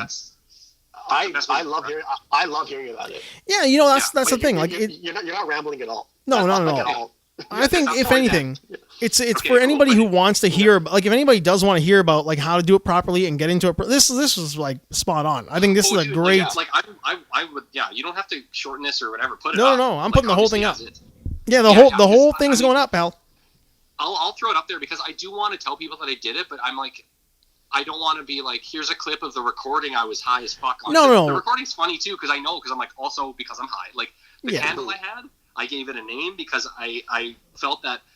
Well, so the funny thing is, it's a shitty $7 candle from Walmart with a Mary Mother on it. Because I love that classic like Jesus art. I love that you're covered in it. Yeah, so I know, right? So I lit it up and I was like, oh yeah. Technically, if you want to think of it in like a trippy way, fire is like an entity. Right? Yeah. Like let's say theoretically, you summon it into existence with a lighter, or like you light the candle and now you summoned an element like a fire element into existence and to aid you, so you need to respect the fire element because it's here to help you. But I lit him on a shitty $7 Walmart candle and the wick is tiny and it's like it almost would go out all the time and I'd tip it. It was so funny, so I started calling it Fireboy because it was like a religious candle. And I thought I would talk to him and be like you must hate being here because wherever you were before was probably much better than having to help out some loser taking his first mushroom trip, and you got to do the candle and so I referenced that a bit and explained that that's what you're thinking about when you're high, and I was like, I gave him credit because he wouldn't go out no matter how clumsy I was. Yeah, but like, he's still really good at his he's job, a trooper, man. He's in there. Well, he's your fire element. The flame is like this, like it was so bad, and I love it. And now I have this memory of this candle being like its own little entity, right? And it's like that was your moving castle fire. That was your Wilson. That was your Wilson. You were the castaway, and that was your Wilson. Yeah, and I like fire is special, and it can if you're not careful with it, if it can get out of hand, like they say. And I was like, fire's tricky because it's actually not good. Yeah. But if you keep it in like enclosed, it's useful to you. But if you let it get out of hand, it becomes evil. So I was like, I'd light a candle off its wick now. I wouldn't use the lighter. I would use him. So it was like a piece of him. But I would light more candles. And I'm like, wait a minute, I'm giving him too much power. So I would turn off more candles. Too much power. And that was also because I was high. And like, last thing you need to do is light 20 candles in the house when you're high on mushrooms. Yeah, you don't want to be doing that at all, man. One candle can be a problem. 20 candles is a real. So that can be a nightmare. Well, yeah, and a contained one is fine. So I was like, oh yeah, always remember the fire is a useful aid, but is dangerous. Oh my god. Yes. That is that's wild. The whole story from beginning to end was just so valuable. Like I really think like what you did, because the thing is you did it right. You took the time to make sure that you were in a good place to do it. You cleaned your house. You did everything like step by step by the book. and then you end up having like a valuable life experience. That's and it was to like, you, right? Again, it was looking at it. You were doing this for yourself. You're doing it for you. Self was like, this is also a vacation from your life. Yeah. In your mind in sense, because after the crazy trip is done, you have that peace of mind, free time, and you're already fully engaged, and it's dead quiet. And at that point, it's late at night. Yeah. So, there's no cars driving by anymore, and you just felt that peace because you'd already done all this stuff, the hard work. Yeah. And it was time to rest. And then I did watch a bit of anime, and I ate some snacks and that was rest listened time. to music, and just I read some. I was trying to read One Punch Man, and the part of the series right now, this guy is like murdering everybody because he's like horribly vicious, and it was actually too intense for me to read. I'm like, holy, this guy's just beating up everybody, and I have to sit him down. It was so funny. I don't know if it's something that I always used to do, but I was just always going like, oh gosh, like really like a 12-year-old kid at a Boy Scout camp, like holy gosh. I don't recall you being like that. Like, gosh, that book was tough to read, like, oh, man. That's shit like that. I wish someone would have seen me at the stage end of it, because I know I was very like friendly and passive and chatty, and I would have liked to see someone talk to me just to know how different I was. Like, well, you're a pretty chill guy for the most part. Like, I mean, so I know, but yeah. So I mean, to see you at that stage would have been pretty. I mean, that's what I mean. Like, you're pretty chill anyway, but to see you at that stage, you're like almost like a newborn, but still you. Dude, it was another line in that note was it was I know it sounds cheesy, but I'm hungry to feel what it will be like for you to feel everything for the first time again. Oh man. Like I was telling myself that I remember writing that one thing where it was like, I'm genuinely writing a note to myself like it's someone else. And I wasn't high. This is during the day when I was getting ready. I didn't want to do it when I was high. I wanted to write it sober. But I was like, why would I say that? Why would I? And it's like hunger meant jealousy. Like I'm hungry for your first time, because first times are so fun. Yeah. And I'm not going to have anymore. And it was that part of I thought of it after reading the note. I was like, that's what he meant. He's like, that ego part of him is jealous that he's going to get to experience a bunch of stuff that's kind of brand new again. Yeah, it's not, but it is, right? Yeah, so, no, totally. And he's like, but I'm excited for you because of that, like that kind of shit. And he's like, you're going to falter, but that's normal. Good luck. Yeah. Enjoy the rest of the, it was so heartfelt, man. It was so weird to write a heartfelt note to yourself, like to know that you wrote a heartfelt note to yourself. Yeah, but like that's the thing. Like you wrote it to yourself as a different, because I really do. Totally different person. I'm a big believer in that, man. Like I won't deny it. I'm not like and it's not if I read it again, I know that it will feel like someone else wrote it. I'm totally on board with that. I really feel like that you have certain opportunities in your life to murder the person you used to be and become a new person entirely. And the person who you murdered, he's gone. Like that person is now gone. Well, that thing Jordan Peterson says, he's like, everyone that goes through a life-changing experience, no matter what it is, it was whatever it caused a life-changing experience for them. Yeah. Or whatever they do. So the darker way to look at it is if you do something that is very completely uncharacteristic of you, then you murder the person you once were, and you are now a new person. And that could be anything. Is that a Jordan Peterson quote? Murder the person you... yeah. Huh. You know what I mean? Like if you do something that's totally uncharacteristic of yourself, that changes... That stops who you were. You are now a brand new person from that moment forward. For sure. No matter what it is. Yeah. And it could be... So you have to... That was also my frame of reference to treating this. This is pre-trip, post-trip, right? Yeah. This is you are, no matter what. Like you said, when you wake up the next day, you're a different person every day. Look at it like that. Completely. You know? And so, that's a serious thing. And people in sober settings, people do things, they make decisions that will murder the person. And murdering isn't necessarily bad. It's just a hard death to the previous person, right? Yeah, but you are in a sense. Like you are killing the idea of what you were before. Yeah. And the idea that people have of you is now different. Even if they don't know it yet, they don't know that event occurred. Yeah. They still think of you the previous way. Only the ones who know about that event will think of you maybe differently, because their attitudes of you will change, right? Because of the event. So it either is for a good thing or a really bad thing. Well, I am going to take the time to, that's just like, we just hit so many different things in such like, I'm glad I hope it really wasn't like rambling too much. No. I'm not saying for the ramble factor. I'm saying like I forget I gotta pace myself. No, man. No. I'm not gonna wind it down for the ramble. I'm gonna. Man, that was excellent. Like it was really. I want. Yeah. Like I'm curious to see how fantastical it sounds, but I mean, no, it's pretty good. It, like David wanted to know too, so I told him like he had to call me. Of course, David. He's just like, oh, so what was it like on text? I'm like, I can't. Imagine me trying to sum up in some texts for you guys what that was. Forget it. Have you talked to him about it yet? Yes, I told him to call me. He's like, so he called me Saturday and like we chatted about it. So. All right. Well, if anybody wants to, I haven't told James and Ghost I did it. I don't know. It's weird, man. Like they're a hard issue for me because I consider them such close friends. Yeah. But I have a hard time sharing stuff with them because I don't think I get through to them as myself. It's like they are blocking something from me. I don't know. Like really, it's like if I told them all this stuff, like Ghost would be more susceptible to it because I don't think he's done it either. Yeah. Like he likes mushrooms and shit, but I don't think he's gone that far. Mm-hmm. But I'm almost hoping that if I talk to him about it, it'll make him want to try it because I think he's fascinated with DMT. Like he really wants to try DMT, and like I would love to, but I'd rather do the ayahuasca thing, right? Yeah. Like, I don't know how the hell you get that shit. Like you go to Peru. You can get it synthetically, obviously, and it's not like you're going to end up smoking meth. Like it's not like that. But, like, I think mushroom trip is a very similar version of the same thing. It's Ghost has very similar qualities to his personality that I do, and I mean qualities as in like aspects of his personality that I do. Right. So I think if anybody that I know personally would probably have a similar like experience, it'd probably be him. Yeah. Yeah, I would love to. His brain is too always going, and when he's like seeing him high was like he should never. Yeah. He shouldn't do drugs recreationally because he can't enjoy them. Yeah. Right. Yeah. He can't let go in that mushroom state. He's always like trying to think of all this stuff going on in his life while he was high, and it's like, dude, you're ruining this for yourself. Like you're gonna end it. Yeah, you're gonna take yourself to a place you don't need to be or should be. Yeah.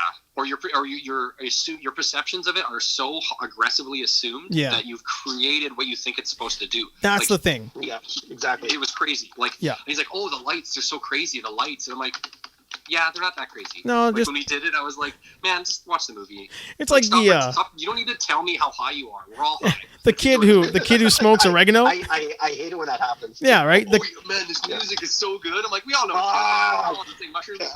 It's like when you've got that. To the 15,000th time. I love this movie. The joke of the one kid who smokes oregano and he's like, "I'm so high, man." It's like you're not. Yeah, like, that's what happens. And it's like you assume you're going to be tripping balls on this stuff, and you should have just waited for it to tell you you're tripping balls. Mm-hmm. Like, it'll tell you. Like, it's natural, man. It's an moment or an aha moment. Like, wait a minute. Yeah. Oh, now I know what's up. Oh, I'm high. Yeah. Oh. Yeah. Oh God, that gives me bad memories. Oh yeah. No. It gives everybody bad memories. All of friends. Too into it. Yeah. No, just like when you're talking to friends and like sometimes they're like, no names. They do a little bit and they're like, oh, I'm so like, oh, whatever. I just want to slap already. You just want to slap them in the face. You're just like shut up. I've never done that. Even the first time I smoked pot, I wasn't like, oh, I feel it. I was like, man, what the fuck is gonna happen to me? Exactly. Oh God, I was in a room full of friends one time. Oh, go ahead. I was gonna say, like, the first thing I did when that happened was like, I just went. Someone put some music on and then someone give me some pizza. Like, I'm so like just cliched. Yep. Just it's all good. But see, I smoked weed with my dad because I wanted to smoke it with him first because I would be like, okay, now I know what being high is, and with my dad, he's a stoner, he's safe, right? And so he rolled me joints to take home. The first time I actually smoked pot with my friends was in grade 11, and after that, I didn't smoke pot for like 6 years. Oh, get out of town! Holy shit! We smoked. I told the two friends that I know would be okay with it, and not rat me out because we couldn't get weed. And like this is a real small town, right? Oh yeah. So we go to a house party with everyone, and it's a farm party, so we're outside. It's perfect. You don't have to worry about if you're high. You can just wander off and drink beers. So we get high, and I'm like, fuck, I'm blasted. Like, we shared at one joint, and I didn't even smoke the other one. But like, I'm trying to maintain this, and then I'm sitting there by myself. I had no reason to draw any attention or what I thought, and I'm like, okay, I can just be fine. And then my friend looks over and goes, man, what are you high? I'm like, no. I was like, oh, fuck. Oh my God. That was bad.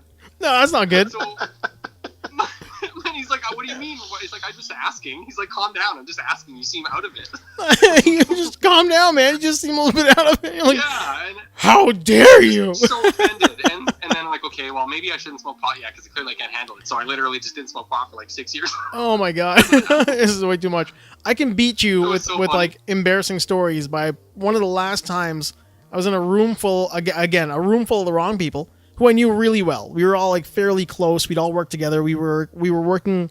We were in bar people. We also did some other shit, and we were doing a couple lines. And I got up after like I had the freak out. Like I knew like I was gonna freak out. Like I could feel it. My neck was getting all cold. The top of my head was getting wet, and I was like, oh no. Yeah. And then like the freak out was coming. I got up and I yelled, I'm a hemophiliac in case anybody needs to know. Did you just leave? Or you just like, bye? No, I was in a room with all my friends. Like these are guys we were waiting to go out to work. I just got up and I just like let people know. I'm like, what are you fucking talking about? You're like, that'll calm them down. That'll chill them. I just got up and I yelled it like so everybody heard me because I was on a couple like little medication at the time. I thought my blood was thin, so I thought like, if I fall down and cut myself, I'm gonna bleed out. So I just got up and yelled it. I'm like, I'm a hemophiliac, just in case anybody here needs to know. And sat back down. My medication. And the first thing another friend is like, get him some orange juice and a bottle of water. Like another friend just like got me orange juice. I don't know why. He just like got me a bottle of water and some orange juice from upstairs. So I just sat there drinking like Sunny D and some like water. But it was you freak out. It's a good idea apparently with some drugs. Sometimes, but like Mm-hmm. Sometimes you just like like keep yourself hydrated. But like you're right. Orange juice is actually one of the best things you can drink. Well, not for a freak out. If it's that's like embarrassing. Guts, apparently. Yeah. I mean, everybody has their moments, man. That's just that's how it goes. I had terrible. I greened out. Man, you know what sucks is I greened out at a concert and I had no idea I was going to green out. I literally smoked like that bottom end of a joint before I went, and my friend had got me in for free because it was sold out, and I'd never thought a million years I'd see this band. Oh god! And I greened out before they even started playing, and I had to leave. Oh, brutal. I was so fucking pissed, and I just want to get a little high. I didn't do a bunch of drugs, and I didn't even have a beer. Oh. And it's whatever I did, or maybe I didn't eat that day, but I had to leave. I was cold sweating, and I just stood on a park bench for like 20 minutes before I could look up, the same way I was on that curb. Just brutal. I had an edible, and I'd done a bunch of shots, and I hadn't had a single bit of food all day. It's like, like that's why I think for the most part in my adult life, I just stayed away from almost all drugs all the time because you never know. Weed's tricky, right? It's tricky. You can still green out from it, right? I'm not going to go do mushrooms and then get fucking shit faced. Definitely not. Oh yeah, for sure. Weed, you don't know. You might not. Maybe you had too much. Maybe those brownies were too strong. You never know. I think for the best part, it's like what you did was very mature. You took a long time and responsible. You took a long time to really nail it down and figure out what you're gonna do, and then you did it.